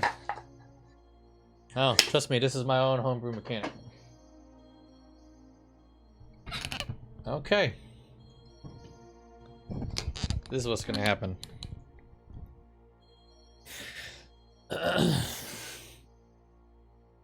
What is glory? You will find out soon enough.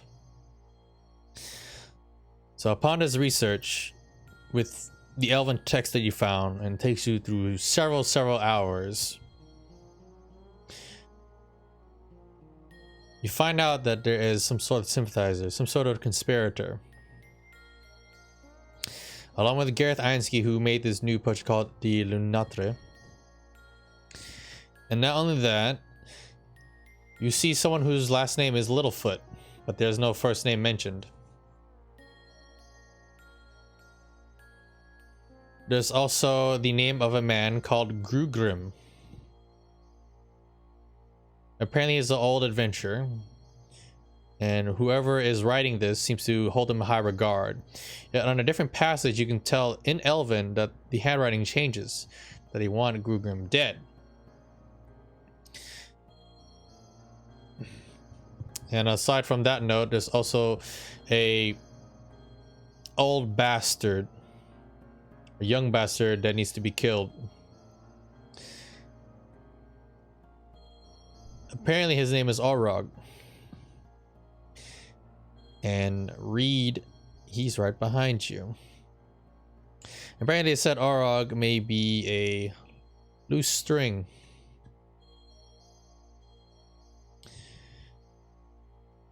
Not only that, towards the area and the geometry, there is a old ancient crystal that may be around the area.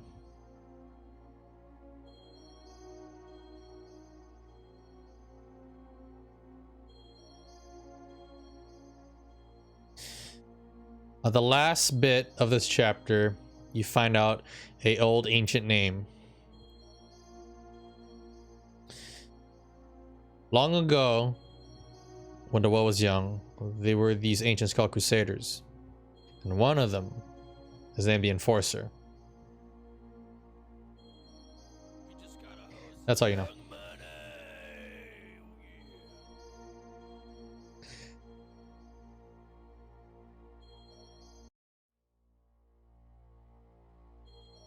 Eric, thank you for the host. It is Orog the Sly.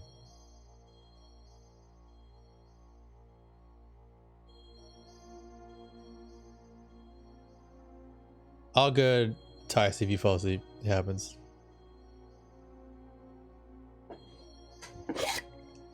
Oh yeah, I didn't roll it.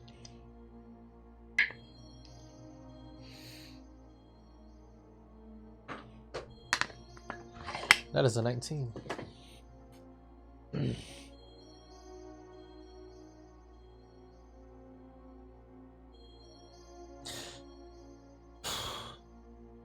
So the information of this text is very like garbled. So you caught different sentences and different paragraphs because the handwriting keeps changing. It's as though the same person is writing it and then they give it to someone else and they write the same almost fluent way. It's, you could probably tell that they were pretty fucking crazy.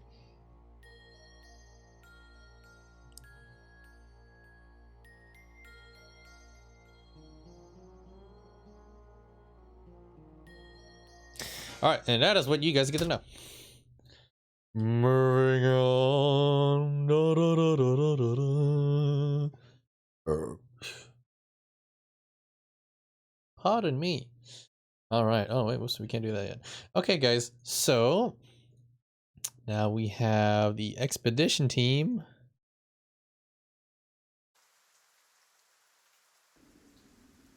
You guys can have your dialogue. All right, team. So those who are proficient can do a group skill check for survival. See if you guys can go to the right area to find where there's Grigar is, or you can aid Killram, but you guys take a lot longer to get there, but you will have advantage. So what is the expedition team wanting to do?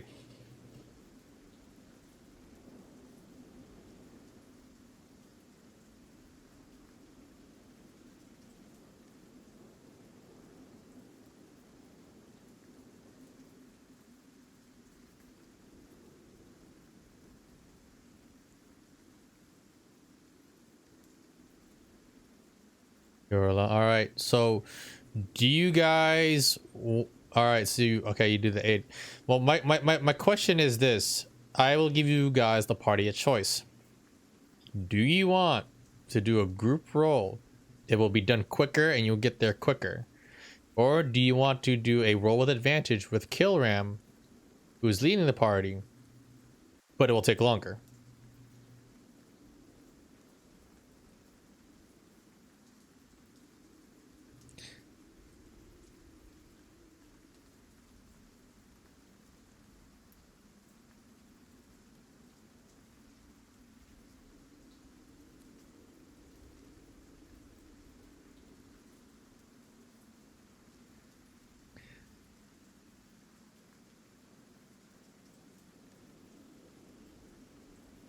Also, hold on.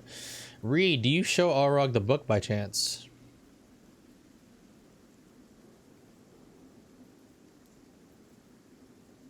What time of day it is about, it's still about the morning-ish, is going towards the afternoon. So you guys want to do a group roll? Do you pick Zone of Truth? Okay. So we will go back to the library group after this little roll here. Zone of Truth. No, you did not pick that. You did not prepare that for the day. Oh, you do have command. And bless.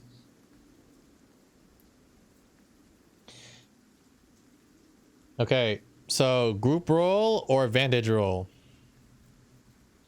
So we have 1 for group roll, 2 for group roll, 1 for advantage, another for group roll. Azura, did you want to do the advantage roll or the group roll? Eleonora, do you want to do advantage or group roll? Is that group roll? Okay. Well, said about you. Basically, you have been causing problems and a loose end that needs to be tied down after, since your father, basically you were called a bastard. After his bastard started causing mess, Orog needs to die, basically. So I wonder whose bastard are you, Orog? I have no clue. I totally have no clue. Maybe. I don't know.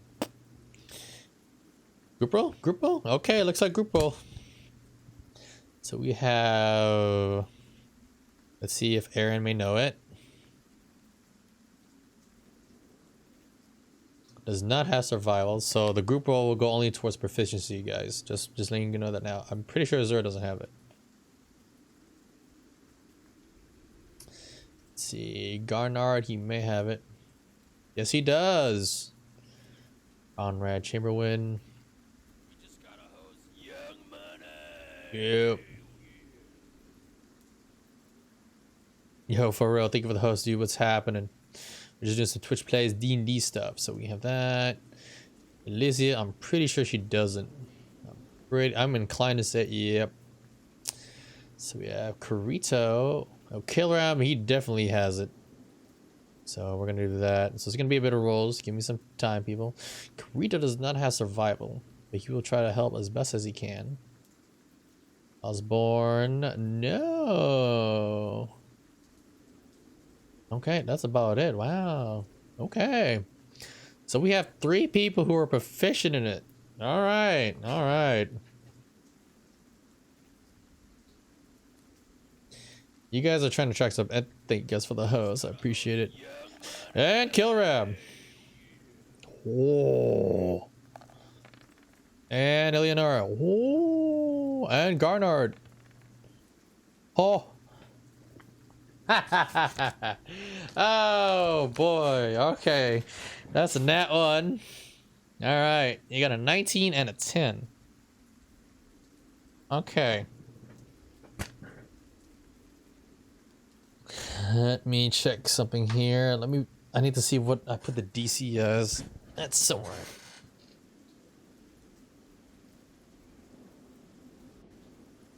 Funny enough, the DC is actually 10. So you guys actually that's pretty goddamn well.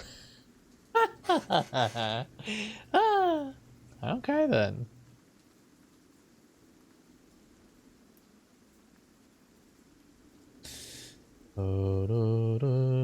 Now I'm just moving some tokens around. Give me a moment. We got Carito, we have Granad, we have Grim, Zora, Leonora, Conrad, Erin, Alicia. Copy. Oh wait, no. We also almost forgot about Osborne.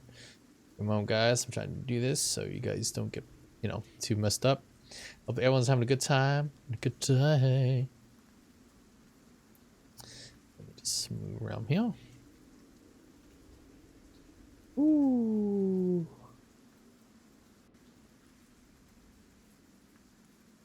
All right.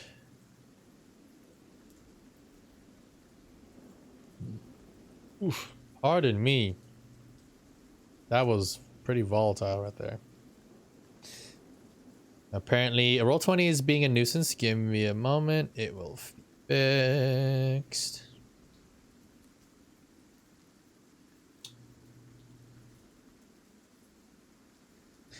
This is a bit weird. All right.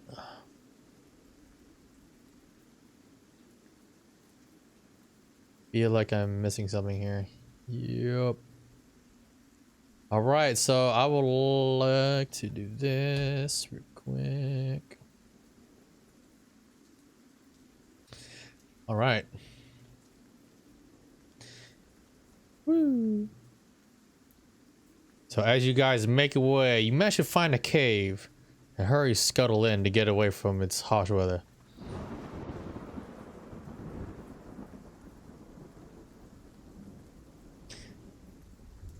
Though the rain will light up, you can still hear it coming through. Now there's still a bit of light wind.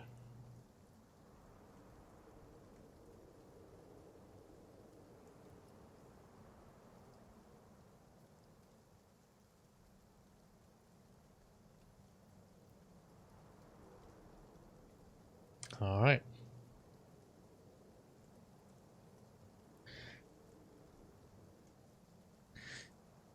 So all of you managed to slowly move through the cave. There's another pathway down below.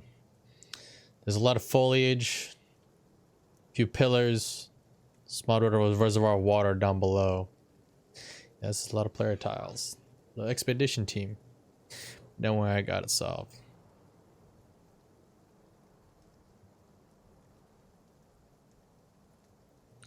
Trigger that caves. What do you guys wish to do? If you do not, well, I'm pretty sure someone's gonna pull out a torch, because if you don't have dark vision, it's pretty goddamn dark in here, by the way.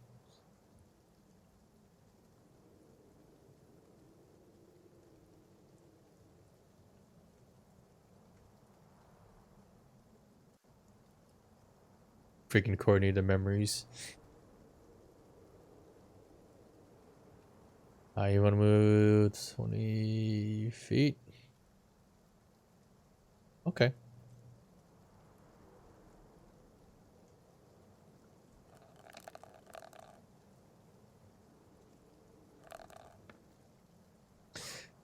And then you wrote it. I will relate the info to you after I settle with the expedition team, Mr. EQ. Give me a moment. You guys had your turn in the library. I'm gonna see you guys return to the expedition. My apologies. Gonna light up a torch? Okay.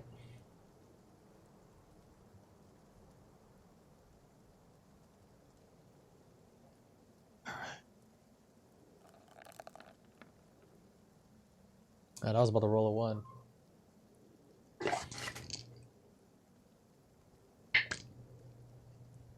$15. Okay. Next. Miss Arog, you will have to wait your turn until I have settled with the expedition. For those at the library, you may continue your dialogue, but as for asking for rolls, I am preoccupied currently. Please wait your turn. It's a cave, dude. Boop, wah, wah. We have a 13. Uh-oh. Oh, okay.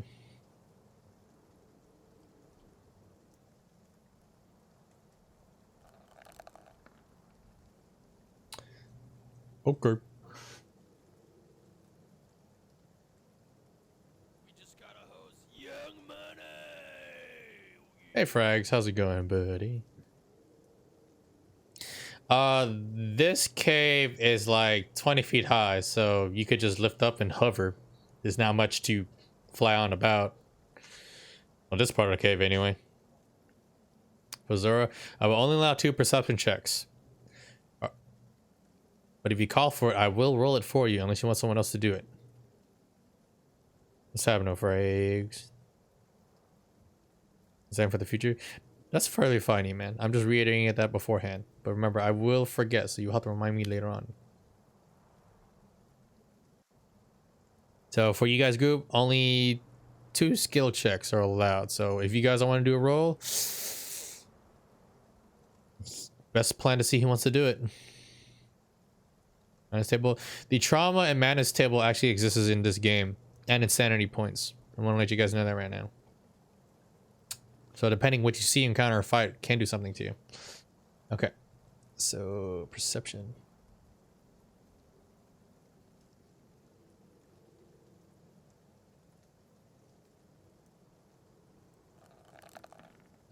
Look at perception. Azur already called it before you, Mr. Joker. I'm sorry. A 5. You aren't really looking around as much. Azura. Briar is just like he's braiding your hair, but sometimes when you're walking, he'll like turn and twist your hair, using you like a controller. He's kind of controlling your movement and pulling hair. You ever watch that movie Ratatouille, where the rat is just grabbing the chef's hair and just controlling his motor functions? That's literally what's happening in the hood. Gonna be a hood gnome. Proceed on a pathway, normal pace. How many feet?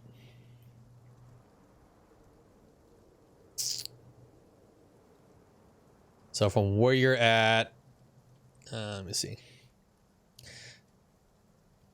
It's about 30 feet over that way. You see ridges down below. They're not too steep. It's about easy, like you could just literally hop over it. 50. Okay, well, you want to move a full 50 right here? You want to go down below? Do you want to stay? Do you want to go at the bottom, the second level, or do you want to stay on the high level?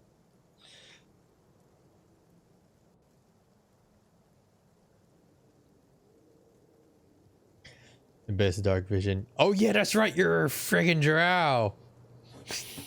With 120 feet of dark vision.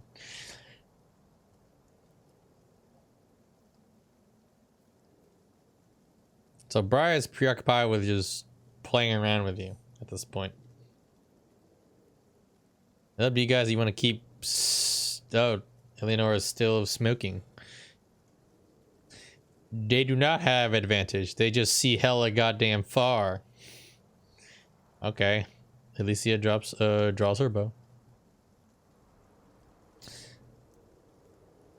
You want to hop down to the water? Like full 50 feet or... The hair. Choice number 1. Number 2. Number 1 or number 2?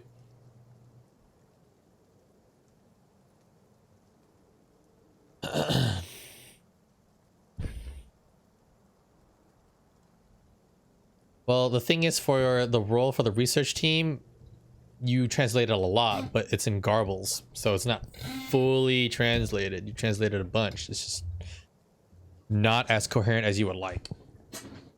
Remember that. Write that down. Not fully coherent. Because Marina herself picked up that this might have been written by some crazy idiot.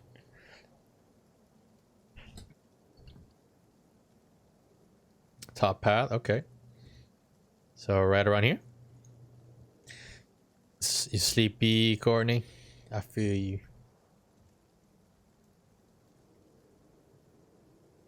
Number 2. All right, number 2.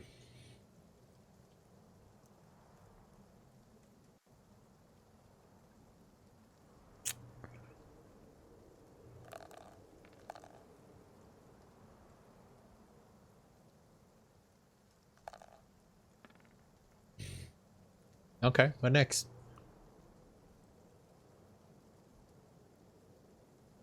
Alright, Roughtang doesn't bother you at all. And then...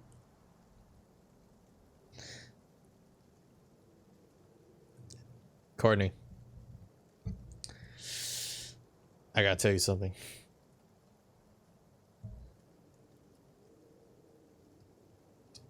Crystals. And rocks.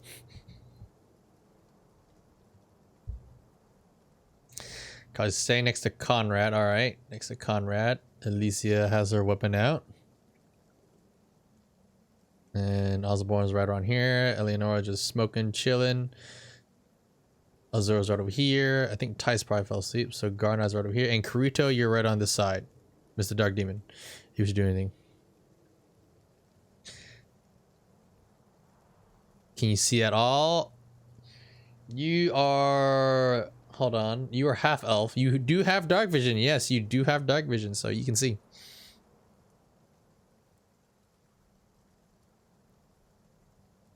Arthas was here earlier too, Courtney.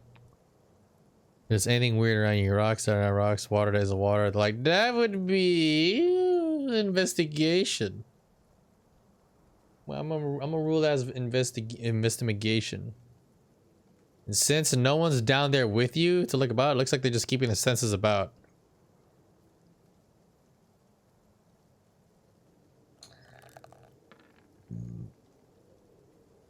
Okay, you rule a 17.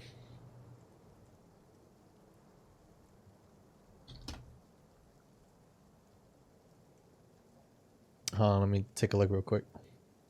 Apparently it's not responding to me like a fool. Even though I would like it to.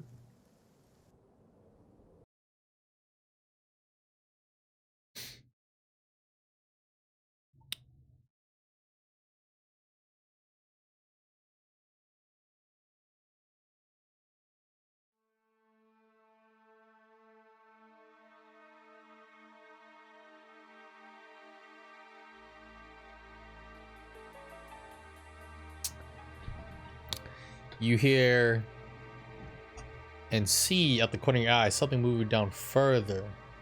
Okay, as you're down at the lower level, you see on the higher level right around here. Get across the way.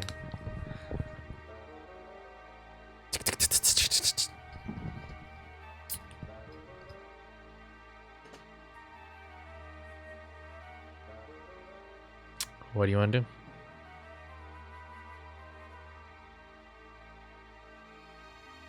What's up, Radicus? Apple once thrown leads only to death. Damn. Would it be out of the party? No. The only one that got a good glimpse of it was Kilrim, because no one wanted to interject. 120 feet away. Oh, that's true. Because hold on, wait, Eleanor is right here, right? How far is your dark vision? Oh, you just literally okay. So Eleonora and Conrad, you both will make perception checks. Okay. Eleonora was really at the tip, just as tip, and all about the tip. Kappa Pride. All right, so you both will make perception checks. Let's see you spot this goddamn thing. I mean, it's not like I can roll any higher than you guys. Let's see here.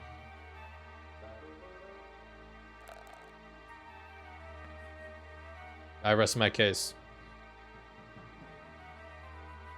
You thought you saw something, but it moved a lot more quicker than you could comprehend. Dude, the Sculling, you are not next to Kilram. Let me take a look. Okay, you hover down 10 feet above this crap. All right, so you're down here. So you will have to roll a check as well.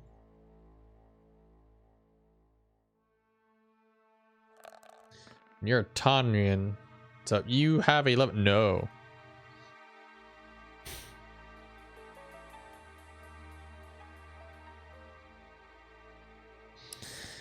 Our time was we were raised, followed by Stews the Beast, dude. Lol. Welcome back, okay. Okay. So that's that deduction.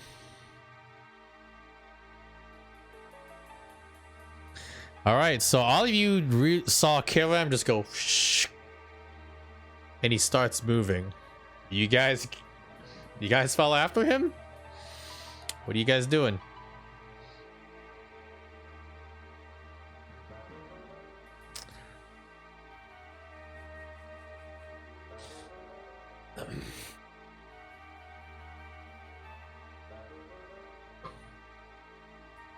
You moving on pace so fast, boy.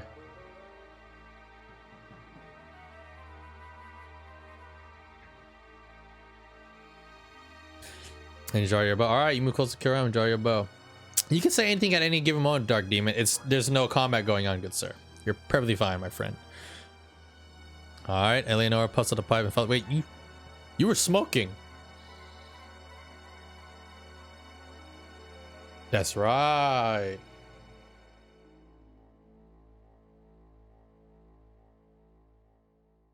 Looks like these babies get to see the light of day now. So you guys all follow Kilram?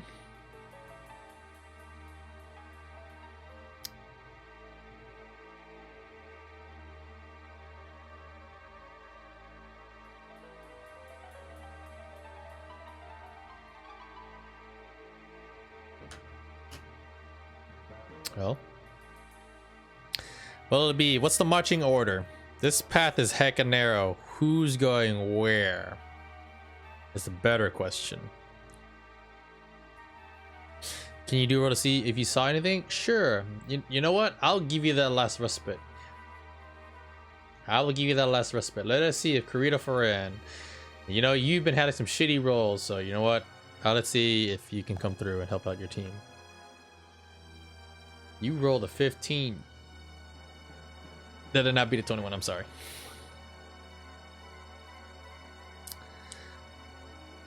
Right behind Killer Him. Okay. Just because, yeah. All right. Let me just change this real quick.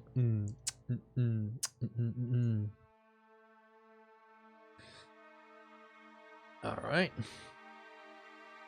So the marching order. So Azor will be right behind Kilram. Like I said, it's a very narrow path, people. Very narrow. Who wants to be where? We have Kilram here. We have Azor right behind. All right. Oop. Oh boy. And there is no flying room in most of this area. Well, actually, you can go to about. Wait, which cave is this one? Let me look. Okay, this has about 40 feet of height to what you can tell.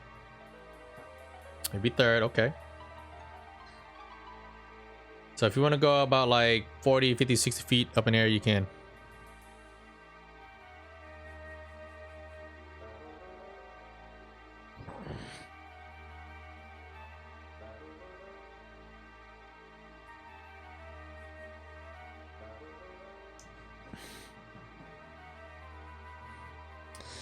Let's see, we're in for you. All right, Osborne wants to go to the back line. That's fine. You'll be second around over here. So we'll go through here, goes together. All right, you go to 35 feet. Okay. So you're actually flying, so we'll put you right over here. Earth stride, lol. Well, first off, we got to sell this marching order. So where would Conrad and Eleonora, and I'll say Garnard is probably the poor Mr. Tice, so I'll put him over here. I don't know where Aaron will go, so I'll put him right over here. Right.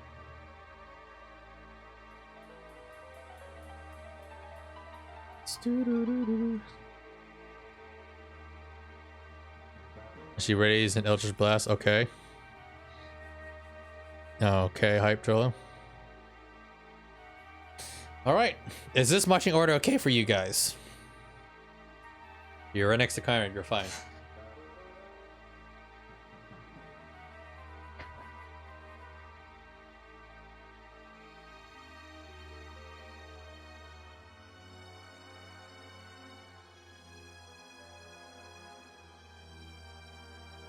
Is that Soraticus? Yeah.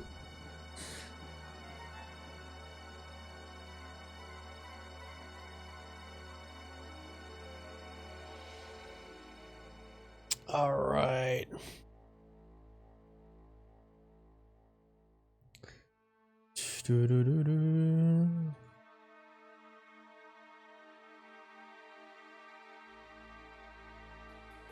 Oh, 1 second, guys.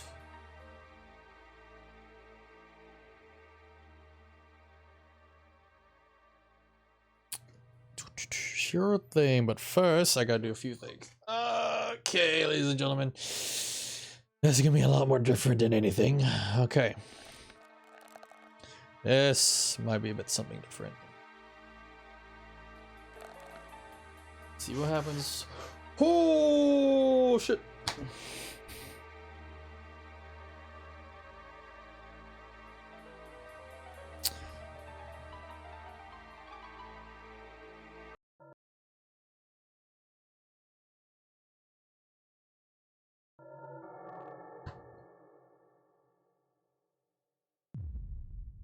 This one's a bit different.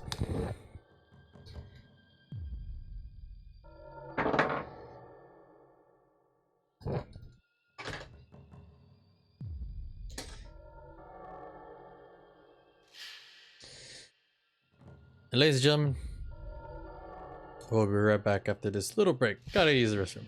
Be back.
Alright, everybody, I'm back.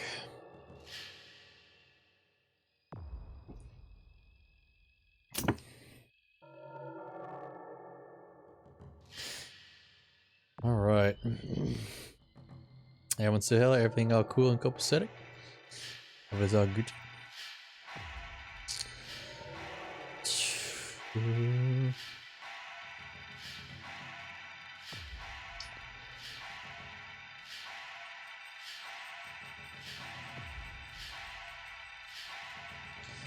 One second. Why, thank you. Alright, so we had Elysia fly. And I'm going around here. Okay. I'm just getting ready just in case anything may happen and whatnot. Do. Right. One second, guys. And well, the music stopped. Why? So hopefully everyone is having a good time. Hopefully everything is good. To prepare you guys what is about to happen. Or what may happen. I mean, I have no clue. Possibly.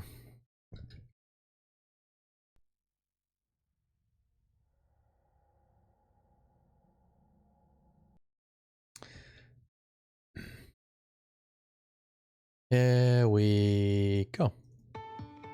Oop.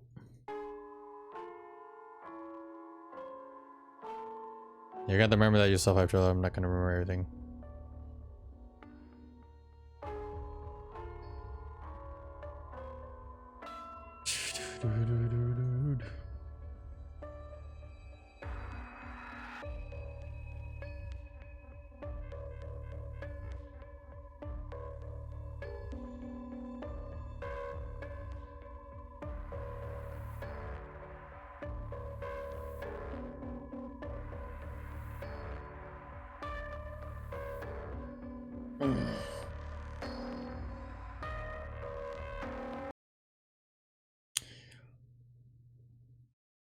We may have darkness.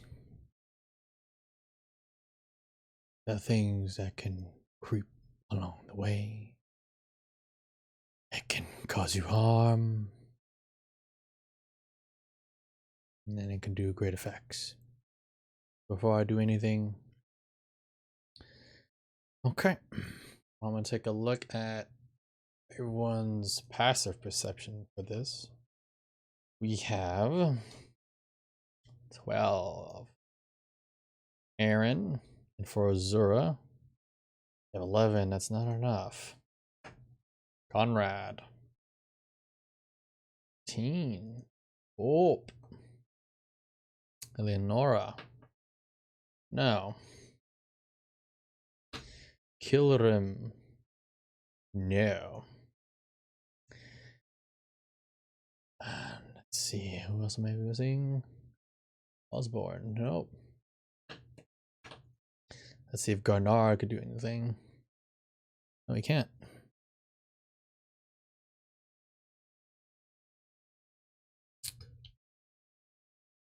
You know, I just have the dice do things, ladies and gentlemen. It's not that we should do any evil or any bad. What does happen? You understand, don't you? Just a way to tell the story and now the dice roll. Yes. So at this moment, Elysia, as you go up to fly, you start to look in the dark and you see some of the stone move and you see an eye. It grabs and pulls you in. And inside of his mandibles, and you're locked in there. Your mouth is covered as it sticks a needle down your throat and claps onto you. And for Aaron, a large needle pulls you up and you get engulfed. So you'll be restrained and paralyzed and blinded. Up next, Azura, you also get pulled up and you hear Brian go, ah! As you also get easily put into the mouth of this creature. And the next one is Eleonora. The same happens to you. Out there's a narrow pathway. You all get pulled up.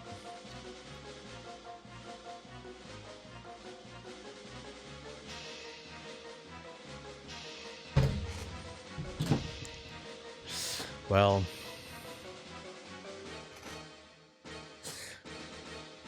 I shatter you. You have this much time to try to get them out, or win, or you die. That's it. You could. I'll let you try to shoot from inside, though. You got surprised, so I'm gonna see if you can maintain your composure to just shoot off from being scared. We'll do a concentration. See if you can actually focus on that. Reticus. You rolled a 10. I'll say you can let off the fire. That works enough. Ready action for you to go off. All right. So they are high in the ceiling, so it's gonna be a shot with disadvantage because they're literally over it. Because the only thing is standing is their mandibles.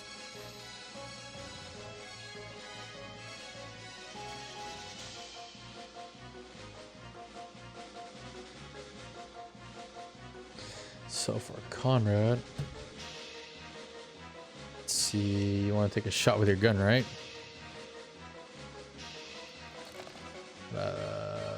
Job. Roll a 10. That is not going to help you. Bang! The shot resounds.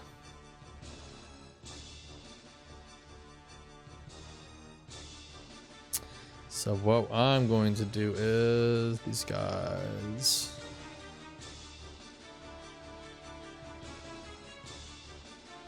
And trust me, this spot go a little quick.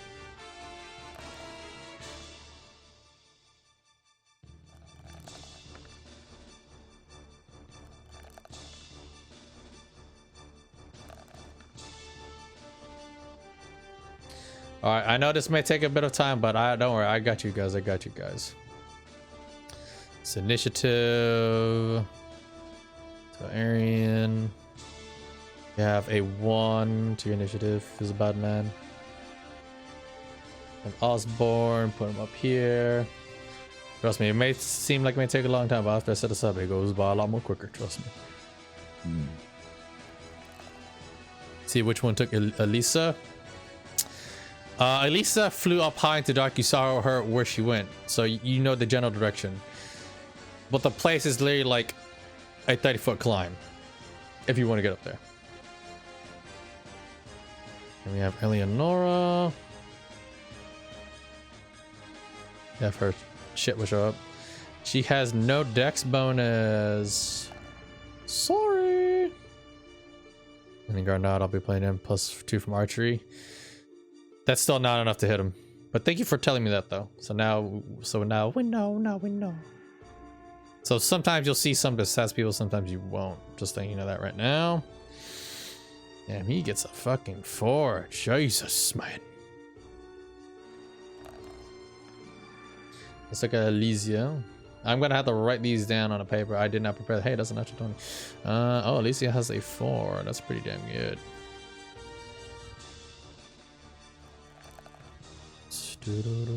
All right, who did not? Okay, so we have Kirito and Azura that's left.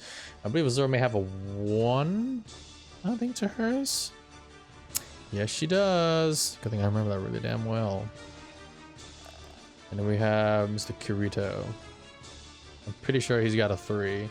And then Kilram is, oh no, sorry, Kilram. Let's take a look at you. You're a 2, so I was right.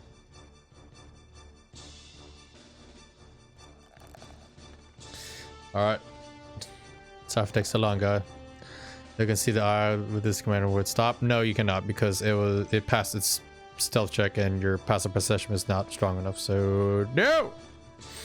Yeah. Player, they get to go first. All right, guys. So as I put the turn order, do be mindful to think of your turn beforehand if you can. Ooh. There you go. Throws from that target. I do. It's right here. It's right below here. I just have to click and then hit the button and it's done.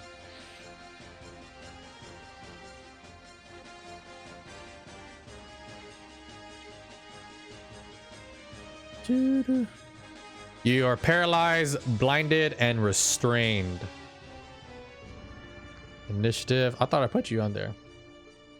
Okay. Sorry. Oh, okay, you got a 4. Feels good, man. If I miss anyone, let me know.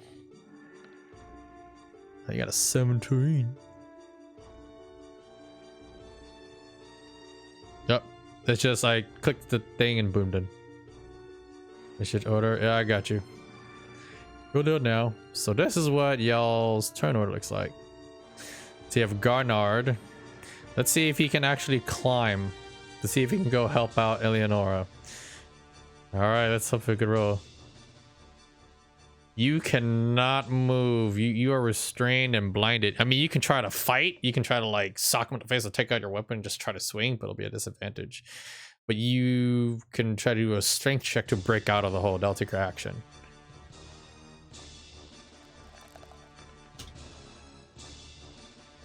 Oh boy. This is kind of crazy now.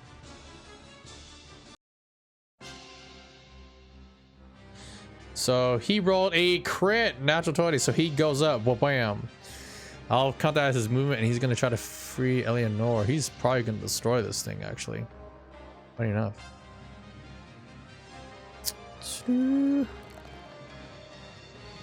Gets a 17.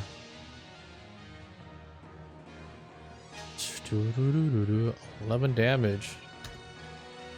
Alright, so he does that creature. It's still up. Holy shit, it's still up.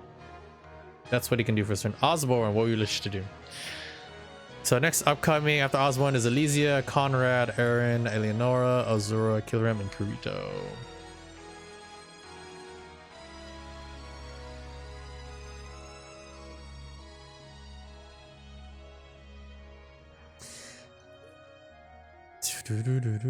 You can try to like parkour or try to climb. Save me.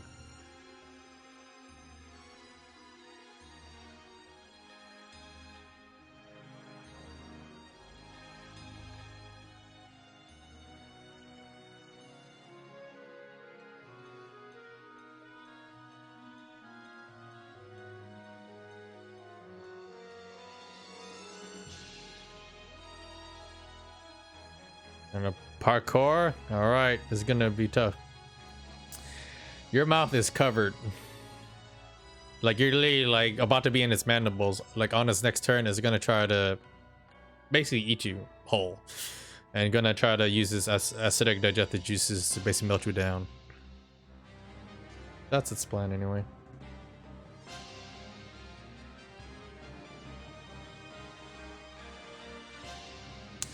You're gonna parkour. You're not even proficient in it. Oh boy. You have an 11. So as you try to move, using half your movement to try to parkour up there, you fall flat on your ass. Boom. And you use half of your movement to get back up. You had fell prone. So unless you have a ranged weapon, let's see if you can help them out. These aren't spiders, dude. That's it. You do have a light crossbow, but if you're trying to shoot from here, it's gonna be disadvantage. Actually, that's the same thing that I have in the macro right now. Except it bugged for some damn reason. Oh, I'll have to just click the target and then hit the button and it's fine. And it'll add to the turn order.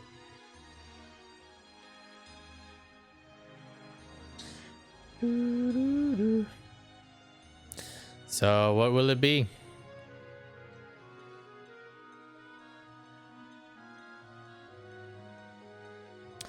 What will it be?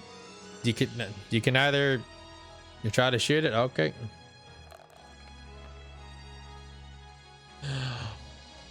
Oh god, that's a 1. Okay, which one were you trying to shoot at? You trying to shoot the one on the left or the one on the right? closest creature, it'd be this one.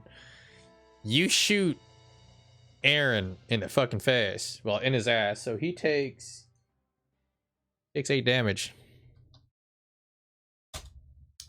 Yeah, there's that. So now while only he's being grabbed, he got shot in the back. So that's your turn. All right, this one. Which one is this? Okay. He has advantage on attacks on you because of this. Let's see what he's gonna do. All right.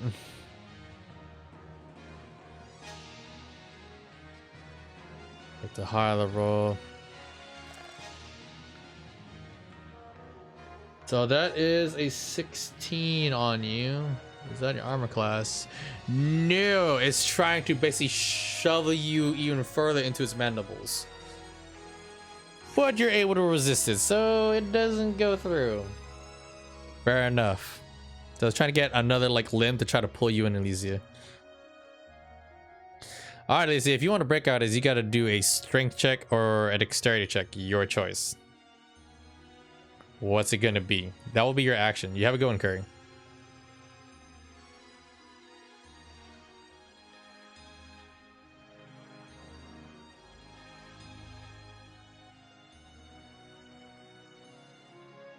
You cannot cast your cantrip. You can try to cast. Wait, no, you can't even cast anything because it has you restrained. So, do you want to break the grapple?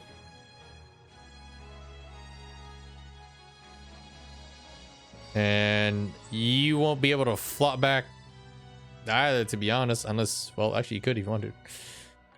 So, do you want to break the hold and go down on the ground?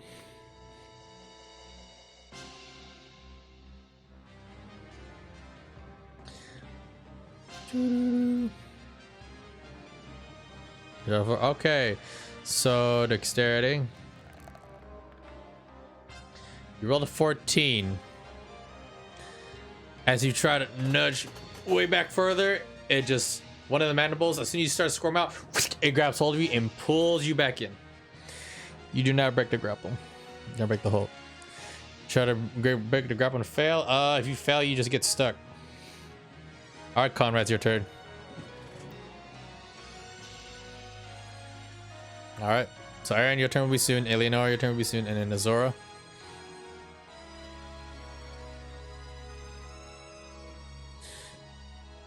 Let's see. The sand is getting low, ladies and gentlemen. The sand is getting low. I'm telling you that right now. If you not have broken your hold here soon, it's gonna be really bad. We're here for a week. You're mindful your turn order is right there. I wish you had a luck. Yep. Right now, Perkins is like, shit, what do we do? And Courtney's like, what do we do? Now Daisy's gonna be like, damn. Because you're holding Aaron. Okay, if you want to get a better angle, you're gonna have to climb. You can climb our parkour. Each one has its own separate DC. Nathan die, yep.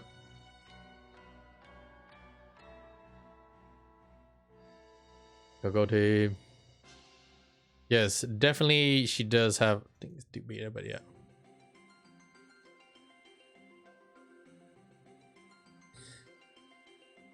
You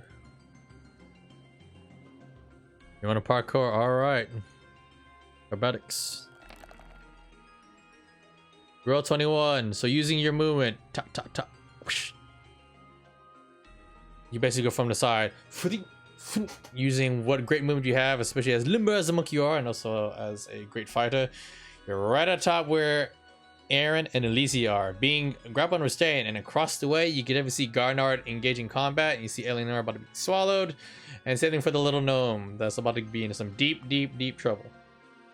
What do you do? Everything is happening, and it's on fire, and this is bad. Strength check for you it is? Okay.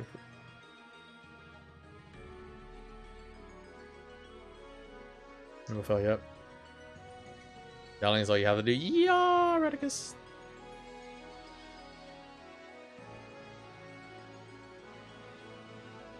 I think Typhon might have died somewhere. All right, you want to shoot him? You have your +2. That does indeed hit. And damage. I just lose bang as it echoes into the cave. Standing at the top, actually.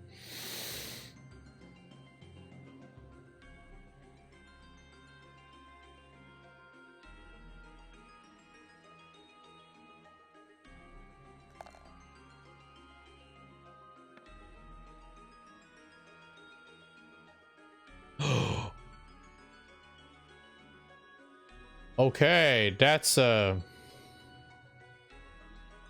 the gunfire goes off and echoes in the whole cavern, you hear this.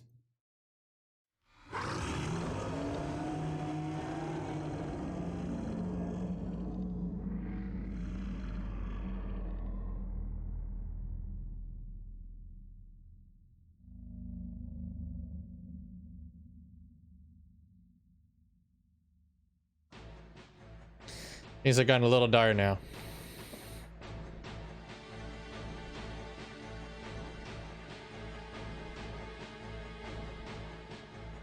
All right, well, that in your turn, Conrad.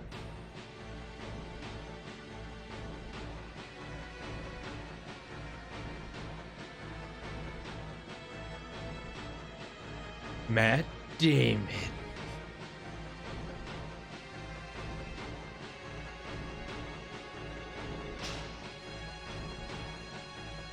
So this guy's the Santa's running low.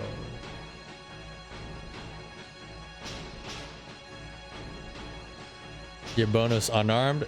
Yes, you may.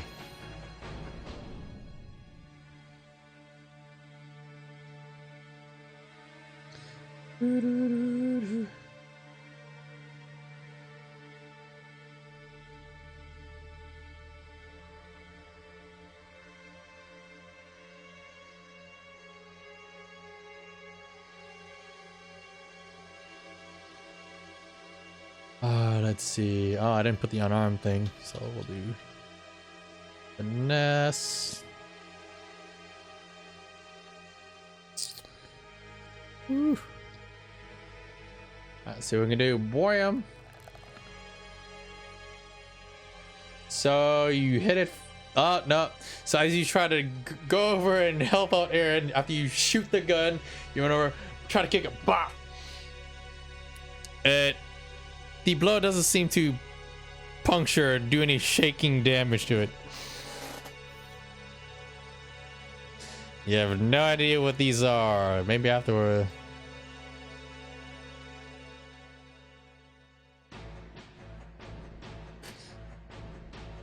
Will that end your turn then, Joker? So Aaron, you're gonna be up soon. And Aaron's gonna try to break out. Azura will be up soon enough.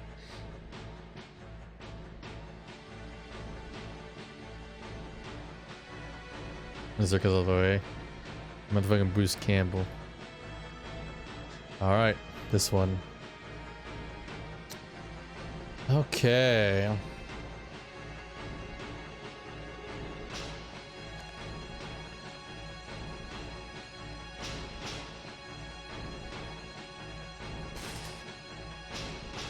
Here's what happens. Several more mandibles and spikes start digging into Azura's flesh. And then Bar goes, ah! And foomp, Azura has been swallowed. And well, we'll see what happens. I'm gonna write that down, and then oh, here I gotta turn another sand. Oh, the sand is still running. Oh wow, it's almost there. It's almost there. Holy shit. Okay, so good thing I got the long timer for this one. So I'm putting a timer for Azura, so you have a certain amount of time. Can you go soon? Aw, I'll play for you, Dizzy. Don't worry.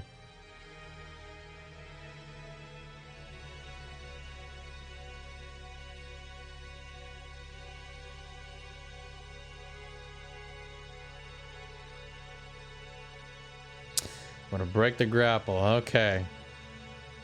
I'll take your standard action. Oh boy. Dexterity for you. Roll 16. So Aaron, you managed to shimmy out the way. You still have your bonus action. And Conrad's right behind you. And this thing is snip and crack with his mandibles and claw.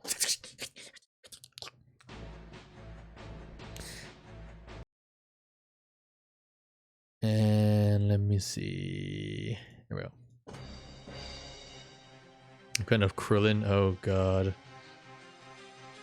You got off at the dizzy mill. Alright, no worries, a dizzy.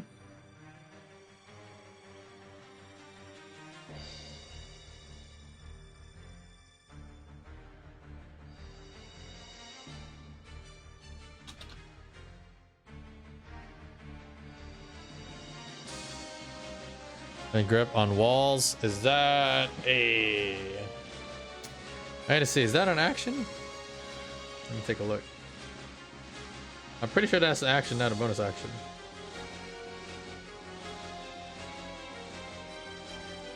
That is an action. You do not have that. You have a bonus action. You can do something like Healing Word. You have, I believe, let's take a look at the spells.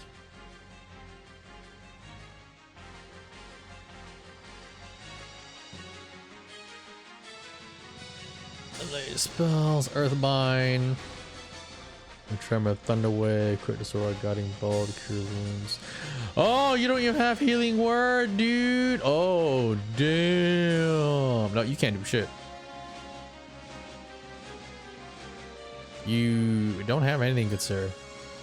You can try to run with whatever move you have, but yeah. Big to try and get out of this rather precarious predicament. Blink, that's a level 2 spell, correct? Let me see. I want to see what the spell actually says. Hope you guys all enjoying this and having fun. Yeah, apparently you did not get Healing Word for some reason, McKirby. Shame on you. Let's see.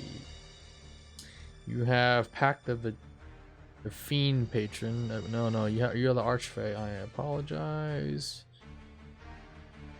I blink 3rd level. You have 3rd level spells. You do? I think so. Yeah. Let me take for Zora. You have these spells prepared.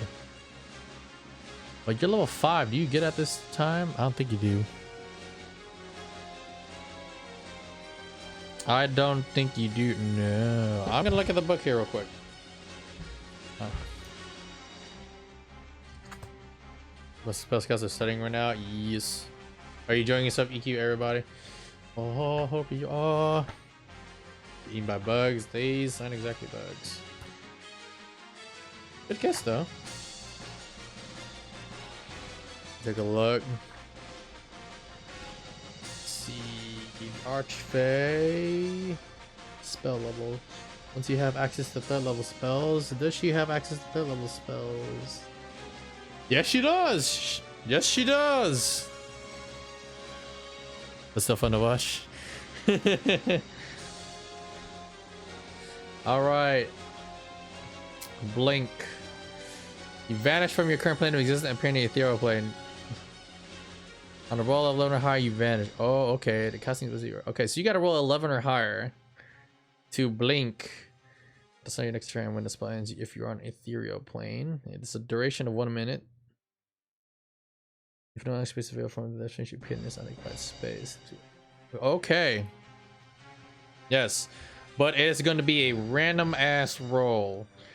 So you got to roll a d20, and it's gonna be at the end of your turn. So when you cast blink, it will take into effect the moment your turn ends. But you cannot cast it while you're restrained and jazz. So I'll tell you what, if you roll really high on breaking out of it, Briar can cast it for you. But you're still stuck, because it did take you into its belly. Alright, so we're gonna go to Eleonora. There's really, I mean, McKirby, if you want, you can run away if you'd like. You can try to jump down. Like, there's not much room up there for you to wiggle, to be honest. Alright. Little hobos. It's starting to. Oh, yeah. I mean, what can I say? I know.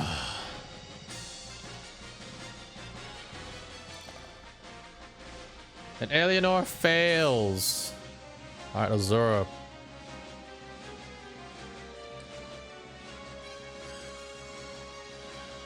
There's something to confess. Yeah, buddy.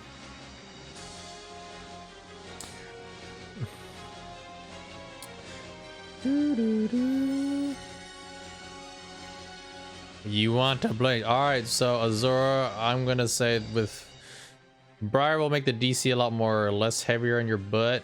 So we'll do a Dex. That's a 9. That is a 9.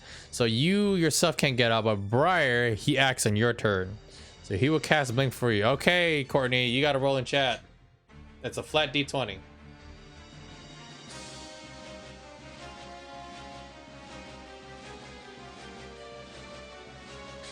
What's it gonna be?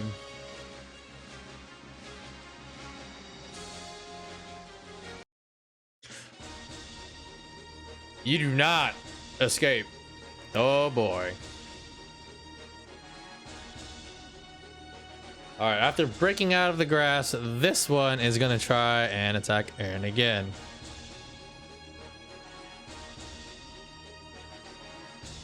Oh, it is a +1, sorry, so it's actually 6.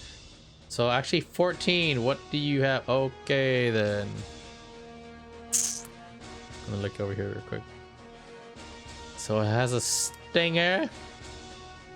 Very mean stinger.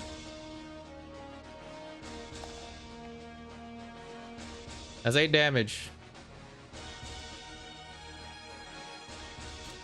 You need to make a con save. As one of the mandibles and stingers comes forth, it sinks itself into the shell and you feel... You start shaking. You feel something starting to rupture within your insides. Alright, let's see how this goes. Okay, you do not have something really messed up happen to you. You passed. Alright, Kiram, it's your turn. What do you want to do?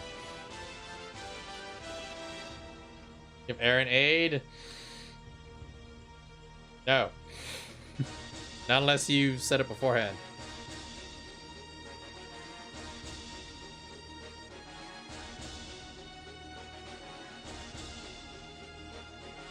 Oh, he's raging. Okay. What is the DC of your unmatched force? Punch attack consider to take place on both strike. Okay. So you want to go ham and mess this motherfucker up. Okay, your Kilram is gonna try to save Azura. Alright, Kilram. You have a lot of movement, I'll give you that. Let's do your athletics. And you're raging really hard. That is enough to actually fucking get you up there, because I gave you advantage on that, especially how you put it. So you actually needed that 12 to fucking get up there. Good job. Actually, by the way, climbing is a lot more easier than parkour, so good job. All right, here we go. And you're raging Terra's End, right?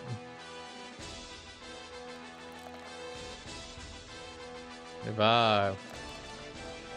And unmatched force is a DC of 14. Okay. So that is 26 points of damage. Holy shit. Alright, so strength check for this thing is actually a 1. Yeah. Well, it's like, it's like 20-30 foot up high, Perkins. You said 14? It fails. So as you... So here's what happens. Hold on, let me change the thing here real quick. So Kiram, you basically go like Azura! You just basically doom doom doom doom doom. Your range is like, off your first strike. It smacks it right on it. And the second one, you upchuck it and it spits her out. And Briar's like, ah! Ah! So when it spits her out, oh boy. Well, you're gonna make acrobatics to see if you can land gracefully, Azura. You just got spat out. You're on the ground. Okay, you rolled a 1, so you're gonna take some fall damage. So about 30 feet. I'm gonna do for every 10 feet. So I'm gonna do 3d4. You'll take 11 falling damage. So Briar tries to heft you up, but you're a little heavy, and you guys go ow. So it well, at least you got another shiner. Yes, you failed your strength check. Yeah, it's okay to pre-type. In gracefully, he landed gracefully. My God, the gracefully. And Kirito, what are you doing, man? It's your turn. The man has to act. You know where Alicia is. You can climb or parkour. They have their own separate DCs. Did so. By the way, good thing the timer was about to run out. So if it was in its turn again, have you guys ever seen coleslaw spread out on a plate? But anyway, Azura just popped through like a water slide. Yep. You managed to get out. You can steal an action. Do right of flame. The right is bonus, and it'll just be on you the whole time. So that's about it. You'll have your actions there. I mean, you have a bonus action. You can do an unarmed strike, I believe, as a lichen, but I think you have to transform. You don't need your climbing gear. Taking out the climbing gear and doing that is going to take a full action. Like, you can just climb like normally. Do you just want to climb?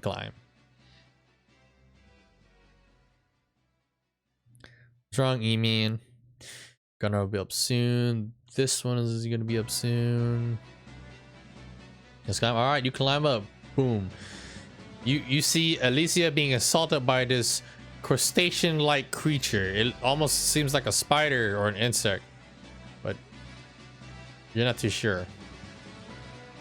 And your weapon first. You can.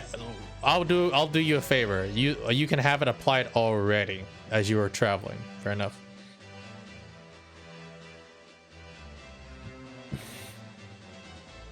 So what I must fall to, right? Unmatched force next people. All right. You knock it down. It falls prone. Perkins. Mr. Karam, how many actions do you have? You already used your movement, so you have your standard action. You have your standard action and your bonus action. You can attack this son of a bitch if you like.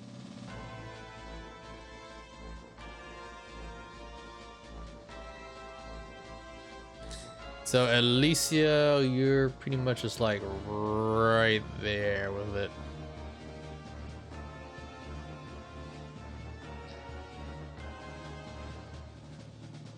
They have no wizards. What's your bow? You want to use your bow at close range, or do you want to stab it in the face? It's literally right in front of your face, good sir.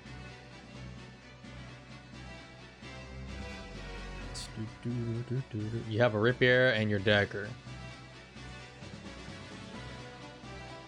You can do 2 attacks. We're attacking the next turn. Well, if you pop out, you literally will be able to see everything, so don't worry about that. You can attack if you wish. No one really has it. Missy step. Yep, about that. Feels Batman.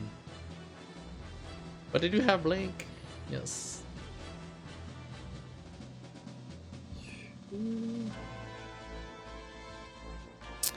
For your first attack, okay. For your bonus action, did you want to stab with your dagger as well, Mr. Dark Demon? Mr. Kirito? Alright. So, Alicia is in range. Oh, that is a... That's a natural one. Alright, so you're about to stab with your rapier. It just... You were way off, but you touched a bit of the tip. Just a tip and all but the tip. But your second strike comes through with a dagger. And oh, it nails into it, and you manage to jam it right into the side of its arm, and you actually provoke sneak attack damage, which is very, very cool. Extra damage on top of that. So wow, he actually rolled really good for sneak attack damage. So you actually do 18 points of damage. Nice.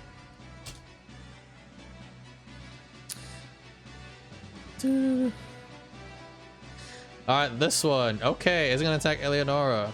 Again, it's gonna try to like really like drive her into its gullet. And I'm pretty sure, oh yeah, that's right. She didn't break it. So it gets advantage on this. Yeah, that'll happen. So at this point, Eleonora, you feel several spines hit on all sides of your body and then pulls you in. You're in a really bad spot as you were swallowed into its gullet. As Reed somewhere goes, hope they're okay. So you're not in a great spot. Alright, Garnar, let's see if he pops throughout through. And I'll have him do the rage, so I have that there.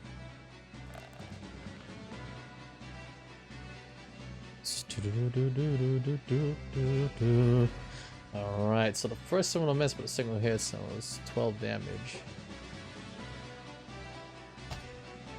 So he is literally trying to freaking save you right now. He's hacking away. Osborne, it's your turn. So guys, be mindful of the turn order. That's how we win with solve the whole delay shenanigans. After Osborne will be Alicia, and then Conrad, and then Aaron, and then Eleanor once more. Not looking good. The moment it goes his turn again, it's yeah.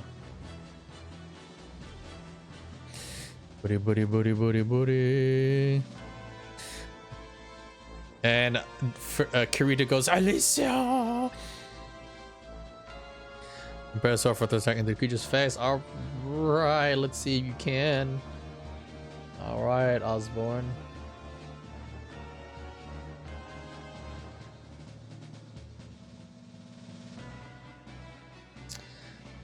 And you're actually proficient with that. You roll 20, you get up there. So put you right this way. Kadoosh. And you want to do your attacks, which is fine. And Aaron is right nearby, so they are engaged. So you can provoke your sneak attack damage, which is fine. And let me just change this real quick.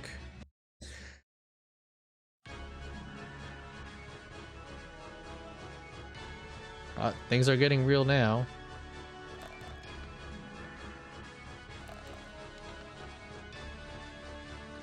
So you rolled a 16 and a 7, so one does hit for 9 points of damage and sneak attack. So let's roll that 2d6. And then you rolled 16 points of damage. Good job. And Reed is going to go cook. Alright, this one.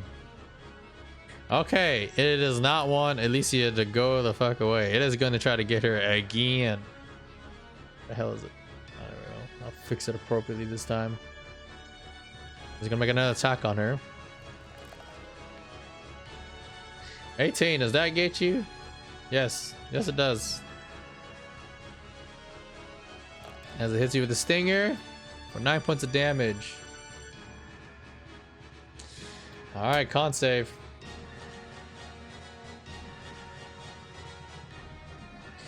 Let's see what happens for Alicia. As the thing goes right into your shoulder. You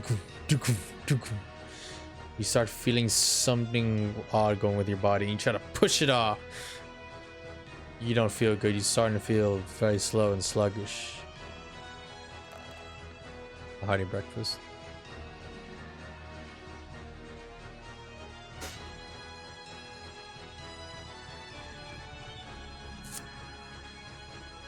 You rolled a 4. So Alicia, as the poison sinks into your body, you're paralyzed. You can't move. All right. Let's see if you can actually break out of it. It's gonna be your turn.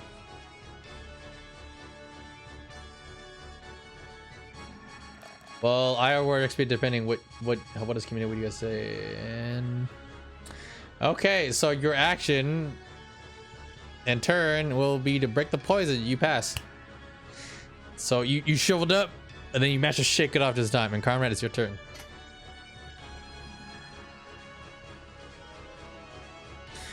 No hype troller because you failed your saving throw. That made you paralyzed, and now you have to use the turn to not be paralyzed anymore. So that is your turn. I'm sorry, but that's about it. That's just the game's choice now. Sorry, buddy. Oh, you're stuck right there. Oh.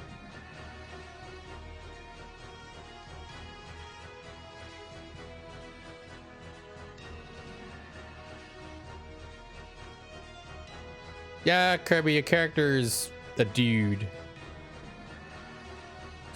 I actually rolled to see who would get caught, and does the characters that got caught. Then arm strike bonus action. All right. Oh boy.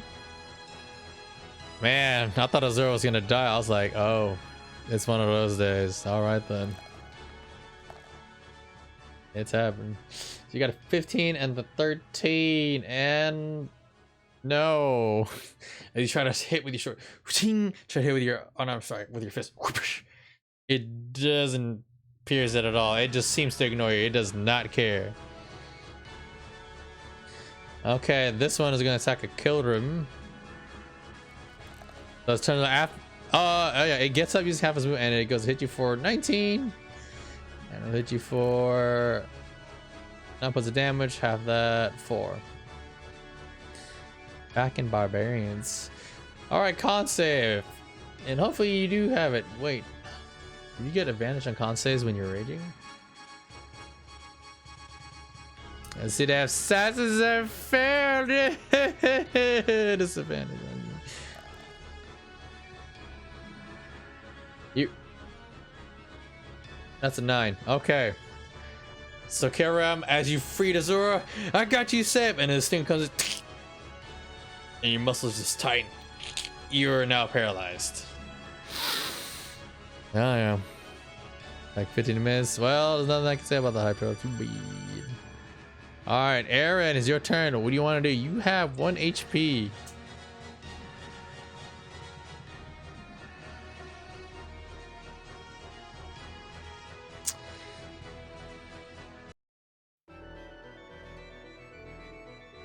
Grasp the spider in front of you. Okay. Let's take a look at what that spell can do real quick.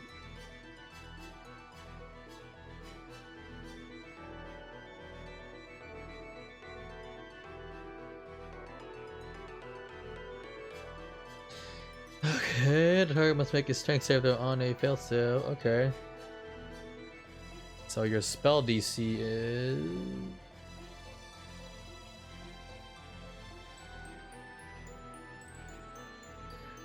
DC is... Okay, it's a 12.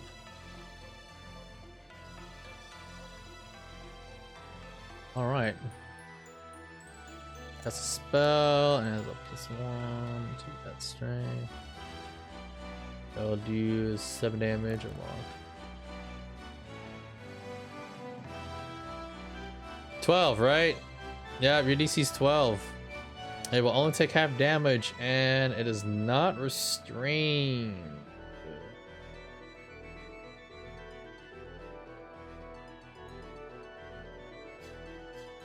This is a concentration spell, so the hand is still around. So the hand basically tried to like crush it, but it shrugs off most of the damage. Yep.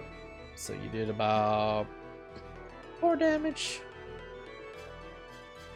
And when you did that, it looks at you. It seems very severely pissed off.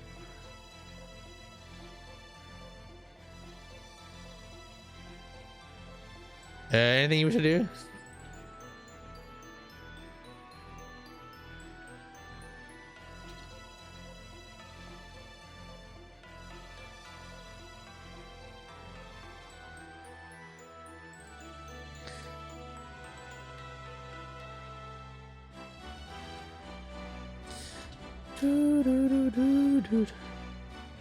It's a lot of XP. Eleanor, you'll be next, but I will NPC them.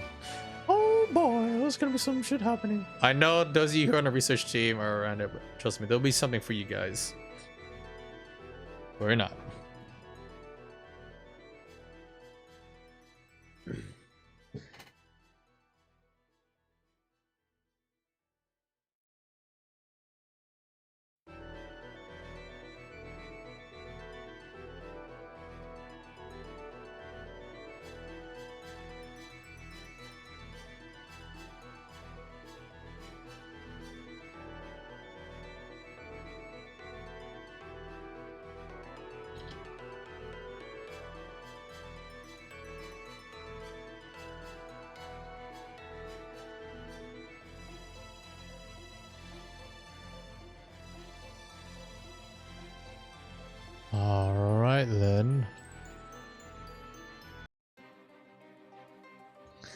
The last thing was all about what it did. Oh, you'll know. You'll know soon enough. Give it time. So he has shot punch and then just stab and punch. Yep. Morning, Tomas. All right, so Aaron, unless you want to move, that's about what you get. You pace and go. Yep. Eleonora wanted to. Oh wait, no, you're in a stomach. Oh god, you're so screwed. Oh yeah, you gotta see if you can do enough damage. Okay, Eleonora, can she get the fuck out? Just the right damage too. Oh no, that's not gonna do it, man. Oh boy. But friggin', he's been laying on the damage. Oh, that's not good. All right, Azora, it is your turn.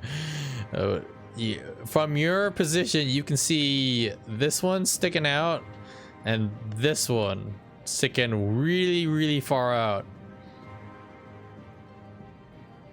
You have like.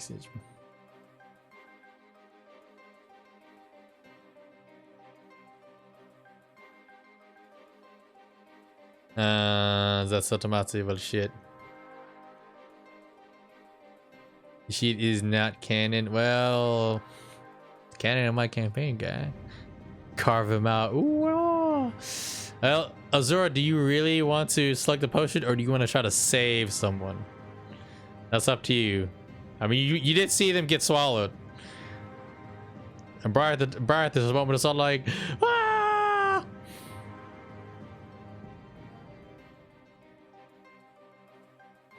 What's it gonna be? Is that your final decision to go hide and drink a health potion? I think you do have one, I believe. Do you now?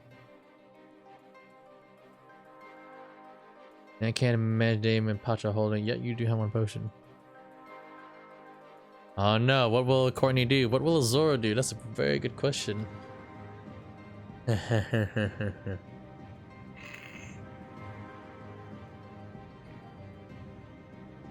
it's her decision. Let her do what she wants. How close is Aaron? Look, these two right here, they're about 27 feet. From what you can see, this person's bloodied. This person just got swallowed.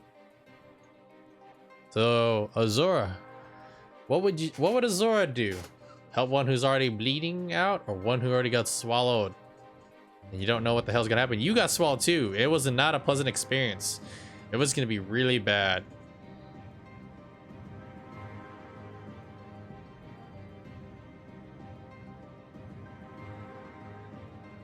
What will it be?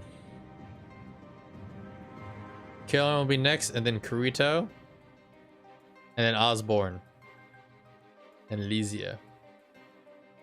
Come on. Wowzon. Wowzon. Okay. God damn it. You guys are crazy.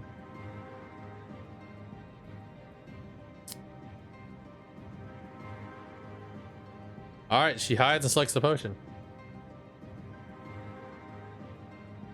So that's your last one.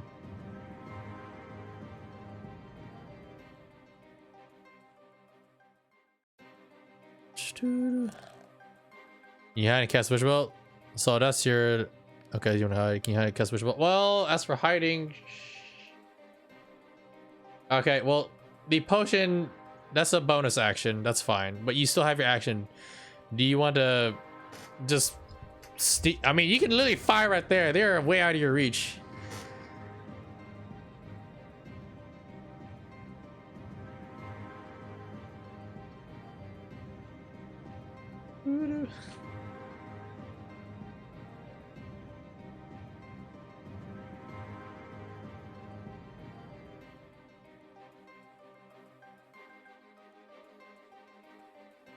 Arugula, there you go. But just going to hide for now. All right, you don't want a witch bolt? You can shoot that witch bolt. You can be like, bzz. I give you the chance. That witch bolt is all what the heck you may want.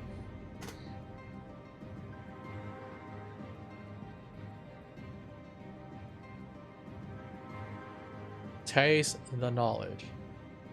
Osmosis, well, there we go.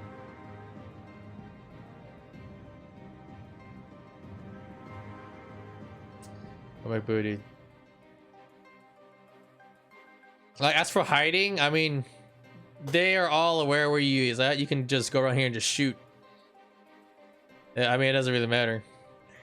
Do you want to try it? And at this point, funny enough, even as a gnome, at this distance, you don't actually get disadvantage. You actually get a straight shot. You got a straight shot. Unless it wishes to bone. You're in the stomach. You can try to fight your way out. I mean, you got your weapon out and just trying to bang, bang. That's not like the best right now.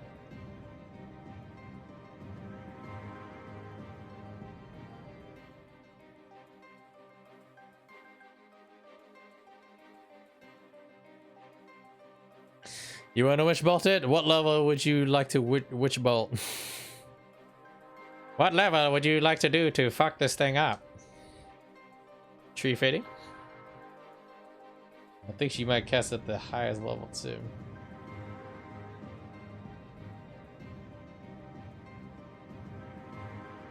Max level you can. I believe you have as a 3, correct? Let's take a look at this.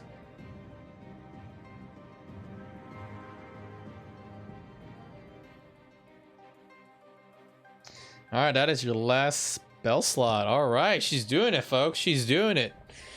All right, holy crap. Will the dice be with Azura? Will the dice be with Azura? Will it happen? Which bolt? Whoo! 22! Okay, this is only 1d12, so it's actually an extra 2d12. Wow. Okay, that's 19 points of damage.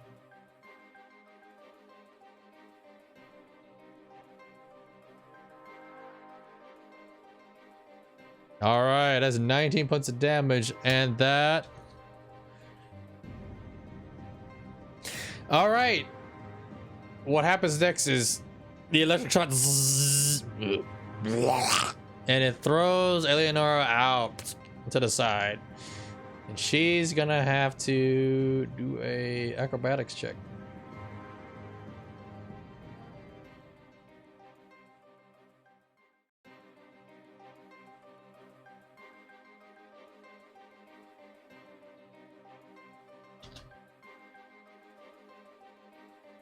All right, here we go. And you actually are proficient in that. You land 15. All right, you do not take fall damage. You land gracefully in the ground. Yep. Oh yeah. How much health did you get back? You got back 8. Let me check HP here real quick. Okay, so you're at 24 out of 27. And I thank you guys for being patient. Like I said, like pre-plan your actions, guys. Pre-plan your actions. Okay, this one is still looking right at Aaron. That's just really grumpy. It gives no fucks. Okay, that's a 20. Aaron gets hit with the stinger. And you know what? You don't have to make a con save. So Aaron is knocked out.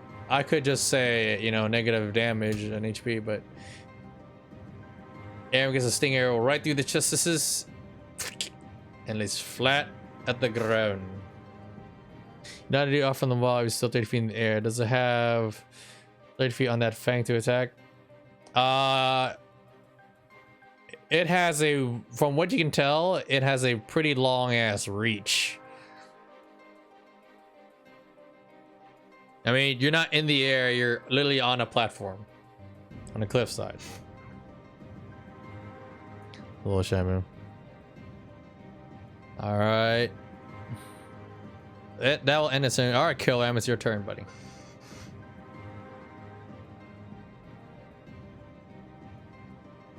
I thought a lot of other people in, and I'm glad you guys are here. If you can shake that poison. Oh yes, you are paralyzed. All right, you shake it. You have your bonus action left. You got a bonus action. You can do a pommel strike if you'd like.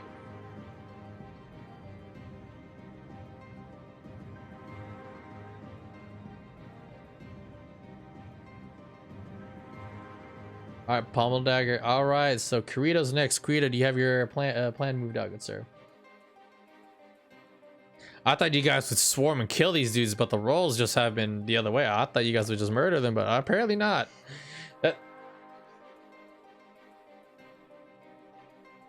You try to hit it with a pommel, but it just literally just bops you in the face. There's no double edge. You do not land that hit, sir. I'm sorry. And try to free Alicia. Okay, let's see if you can get her free and still have that sneak attack happen. I know that would have been great if you did double edge, but nope. Oh my god, the rolls today, you guys. Oh, okay, well, you guys get I am sorry, Mr. Kirito, but you miss. The glancing blows, the hardened shell, it is not enough. And this one's gonna focus on Garnard now. My dots, I have no idea. I mean, I've been hitting you guys pretty damn hard, so that's that. I'm rolling for everything. Yep. If I declare who's wrong, I do declare. So that does actually hit him. Wow. Well, we're gonna be getting new Nightbot roll commands, by the way, so you can actually roll you guys damage and attacks in the chat. All right. Is that a sim? No, that's 3 points damage. Did I try to kill you about? Yep. You gotta do his con save.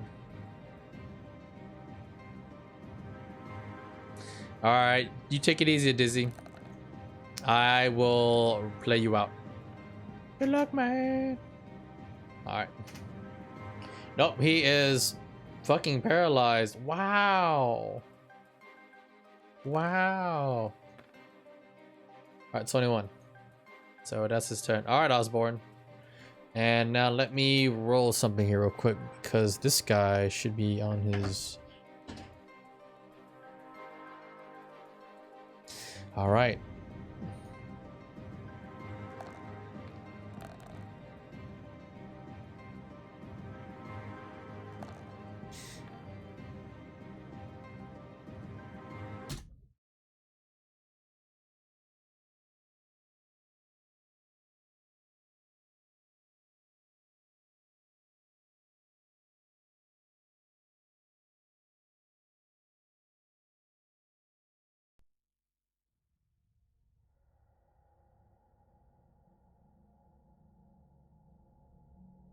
Sound ceases to exist.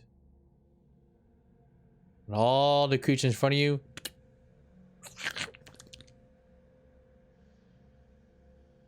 and they all start running away. You guys can do attack of opportunity if you like, but it's not going to kill them.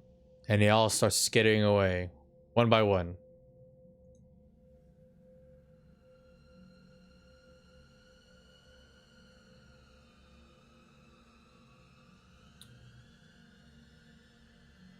All right.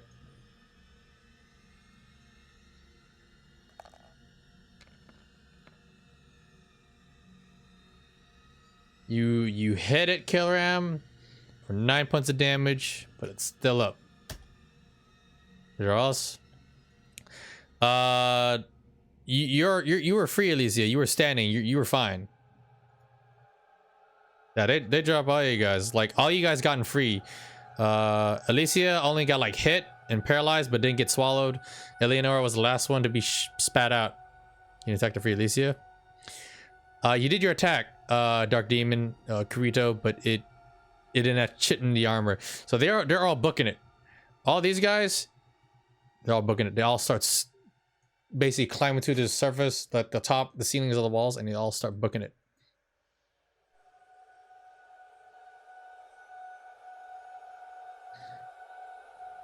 Okay, well, you have your short sword.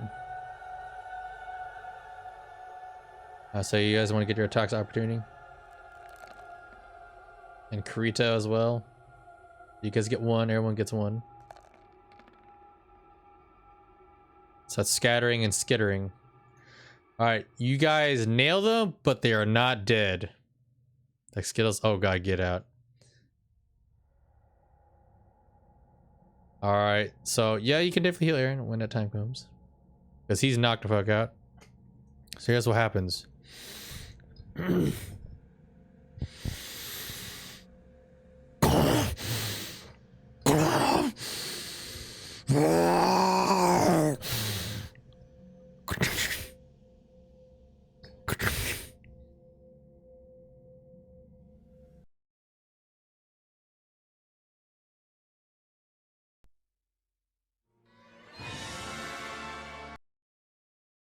And we are going to switch over to Caldale Village.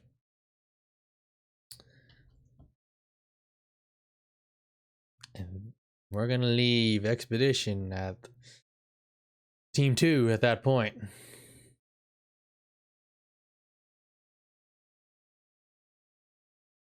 Alrighty then.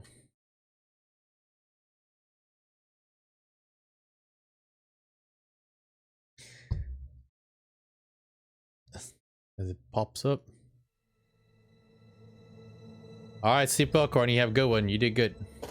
You did good. You survived. You survived. That's for the away team. Now let's see. For this last bit. Alright, Orog. Marina. Yuri. Reed. And Atante. There's still more research to do, but Yuri... Actually, sorry, Sade. It literally takes you the whole day to fortify, and along with Entente. I'm sorry, you two. So, you three, Orog, Marina, and Reed. There's still a little bit of time since you guys rolled a good march enough. You still wish to try to decipher more. Have a good one, Radicus. You have a good one, buddy. Thank you for stopping by. Your token is hiding? Yes. Your token is like right up there, actually.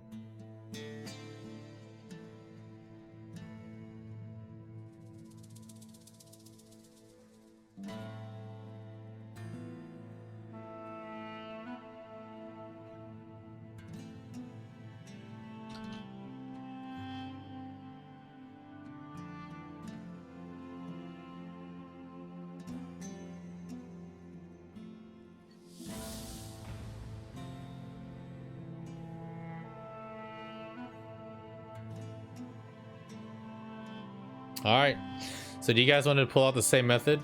So there was a little bit of a harsh negotiation between the two of you guys. There's some suspicion happening.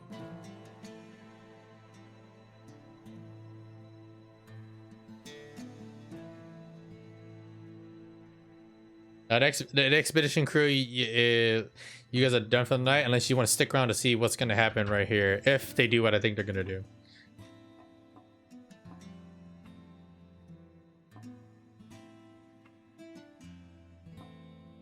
And Corito gets a kiss for a lady, young money.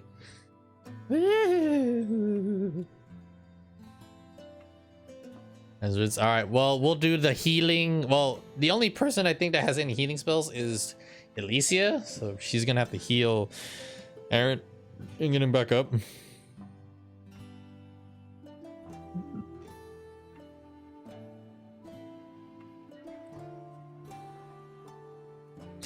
So, if I recall, did you want to try to like search for something on the book specifically? Who wants to search it? That'd be like a investigation if you guys want to see for any other writings or whatever the hell. Yo, that's lol.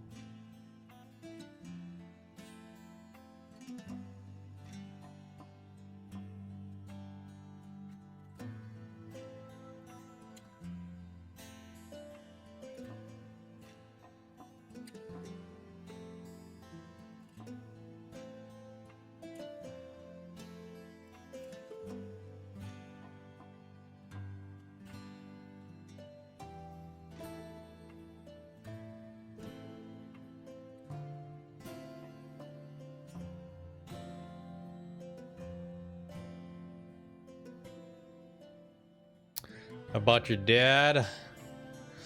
Well, there wouldn't be a role with that. It's hard to remember your father because he did leave you and your mother. And your mother did die at the hands of a noble. A lot of it is very obscure. But your mother always told you to arm yourself with knowledge. As for your father, no clue. That's something you would have to find out and investigate. Unlock alerts for things related to the creature we were hunting if possible. Okay.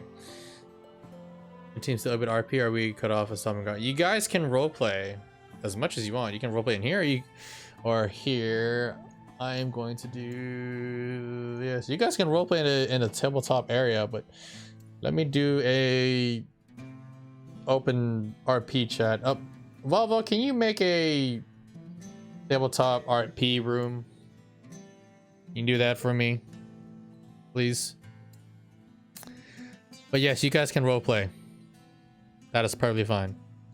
Okay, so what are you guys wanting to do? You want to focus on the local lore, or do you guys want to focus on the book you have in hand?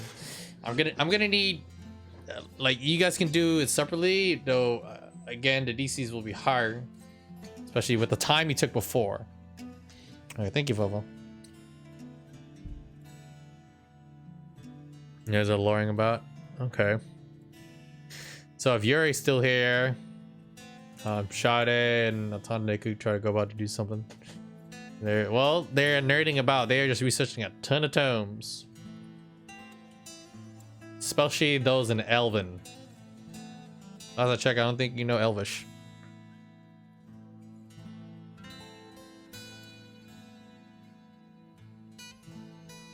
Oh, you don't. You only know Infernal.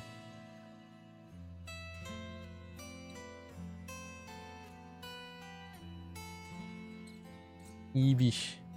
So here's a question for EQ or Reed. You said you wanted to investigate the book for anything like a signature or whatnot.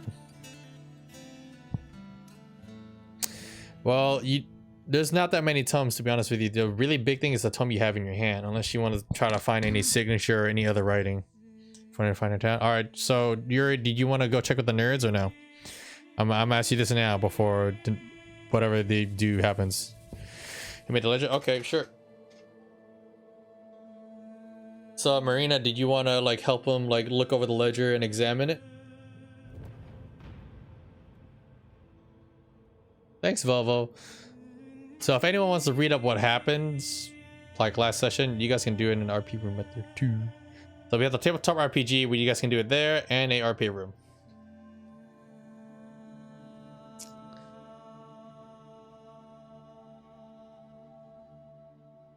Will help. Okay.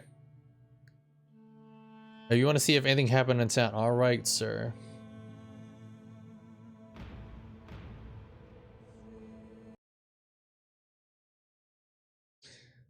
Pardon me. Looks like I hit the wrong button, but that's okay. It's a bit of rain and a bit of wind.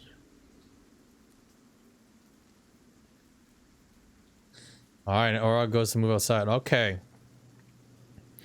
So for Mr. Sade, Mr. Yuri, Draco, Sade. All right, well, let's take a look. I'm gonna give you a perception investigation. I'll give you advantage because you've been spending your whole time in the town. Let's see. You want to see if anything happened? So far, nothing's been happening in town. From what you can definitely witness is that the skies are still darkened. They're very eerie from what you can tell. And the foliage and the forest is really hard to see any in between or beyond. It's a bit rough. But you have a feeling that you did the best you could for this little town. And here's how it looks like. Here's what you did. So you put some right around the outside to the east. Put some couches around the west. You fought the best you could, and along you instructed some of the soldiers having experience in a mercenary company. You did well. So you spread out the defenses. You did well, and if any attack were to happen, well, depending on the size of it, you may either stand against it or you may get crushed.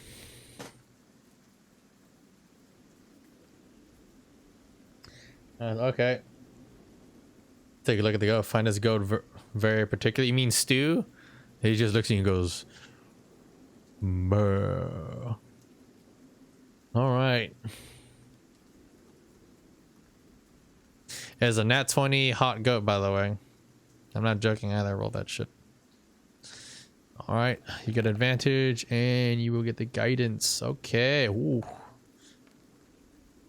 Can I see that? The DC for this one is. Oh. Too bad Typhon won't be here to see this either. Alright.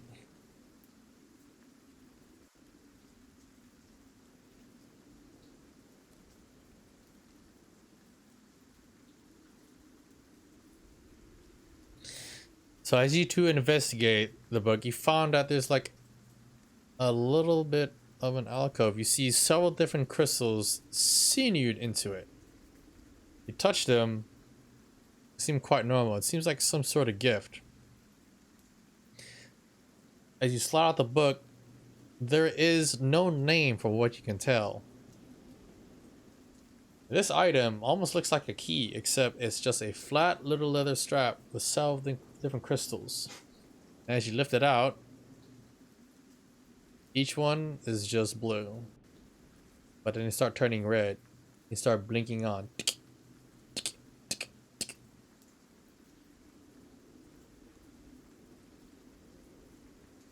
And at that moment,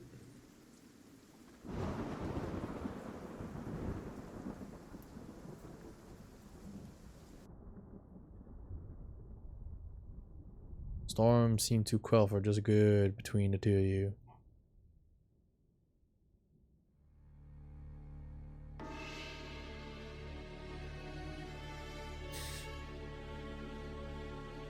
The lights flare, and they point in direction almost towards where the expedition team went. But then another light shows up and points in the opposite way. And they start flaring up.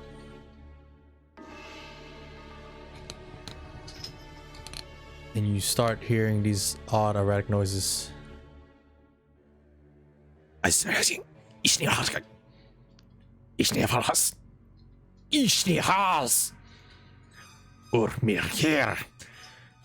started hearing this voice out in an open room.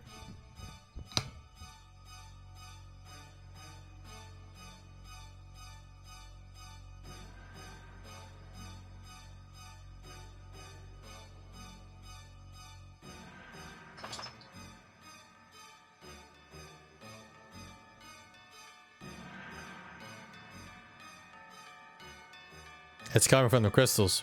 You both hear it. Nope, it is literally speaking right there. The people who are in the room.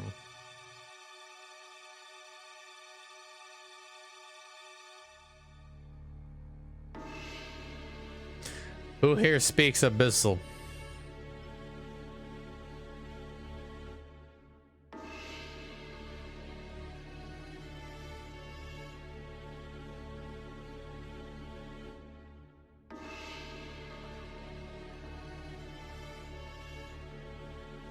Yeah, you definitely heard it, Antante.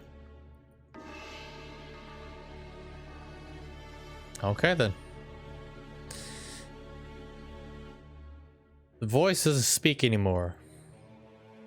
Instead, you see eyes open through each one, and there's about 7 in total. These eyes start looking at you. They don't say anything, and each one starts to crack. Except one. And you hear this.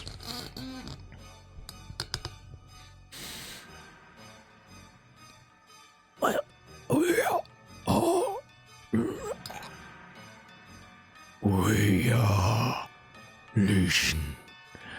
Our father, Movashu. We come soon.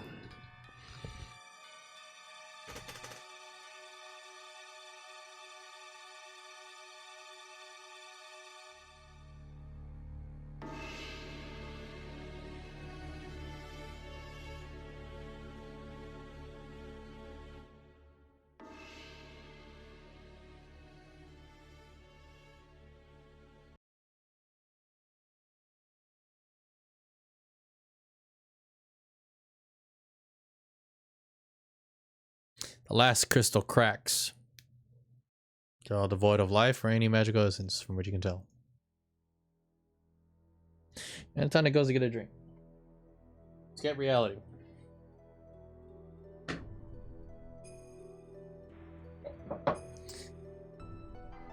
You heard the name of Vashu.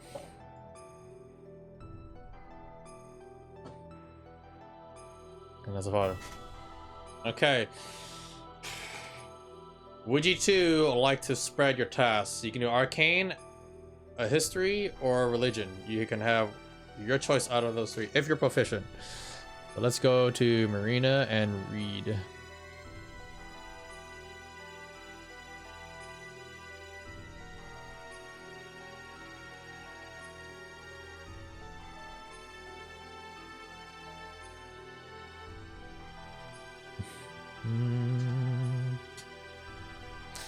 Don't have religion. Oh boy. Too bad Marina wasn't an acolyte. Well, if you are proficient, so you two are actually proficient in history and arcana. Ooh, religion would have helped here, actually. Pretty big. No, you're not. You didn't go acolyte. You came religion. No, you want to go get a drink. Too bad.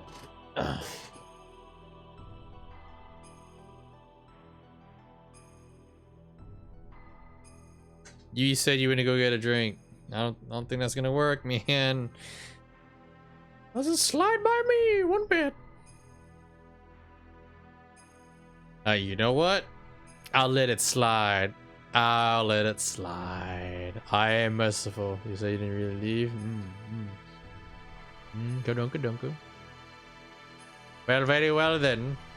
This is no, because you went outside to go talk to the goat. Do you give them mercy, Odin? Yes, he gives mercy. A puppy gives mercy. All right, so we have Entente. So who? All right, Marina and Reed. Who wants history? Who wants arcana? You both can either do it either way, but who wants to gamble? Merciful doggo. Our merciful puppy.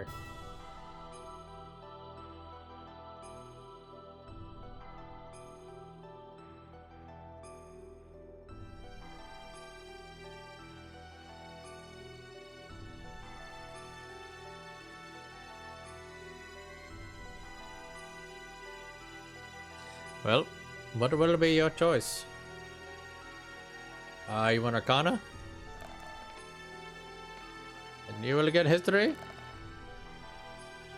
And there is guidance on both Marina and Reed. Oh, that's a 4 for Reed. Nice. And a 1 for Marina. The dice have changed sides now. All right. 17. So Entente, from what you know, if you want to tell them, but they got good enough rolls too. Movashu is a very sacrilegious, really messed up deity. He is one of the main chaotic gods that tore the world asunder and caused the great shattering to happen. A really big, bad, evil guy. The gods, the Crusaders, and the ancients fought against it, its children, and their creations. But Reed, from what you can tell, a lot of chaotic dark magic, be they demon or devil or unholy, whatever abominations exist in this world, especially the Gregari that you saw, are different afflictions. The Gregar, though, is made of many different things, and having it infused with Movashu is, well, it makes it pretty freaking evil. It's really nasty. It's not something you wish to mess with. But Movashu himself and his items tend to be cursed. As for Miranda, which is actually the really nice big one too, is Movashu is Sithranta's brother. Movashu hunts and stalks Sithranta wherever she is and destroyed every creation. And it is said in an old tome that while you were traveling and growing up, this star, Kamwick, is probably the last thing that she has made has not been destroyed by him. Him and his ilk tried to destroy the gods and the world and the many of its protectors. Yep.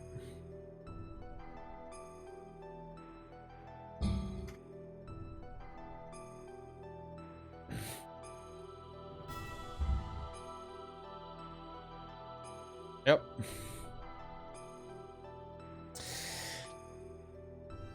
And at this point, okay, yep, this is what's gonna happen. Oh boy. Oh boy.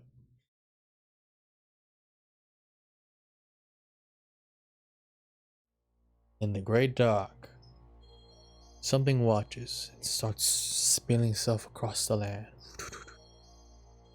As Irontide, on one hand, researches and puts their minds together what they may think they're dealing with, and the other are battling their lives out in the cave, searching for this Gregar creature.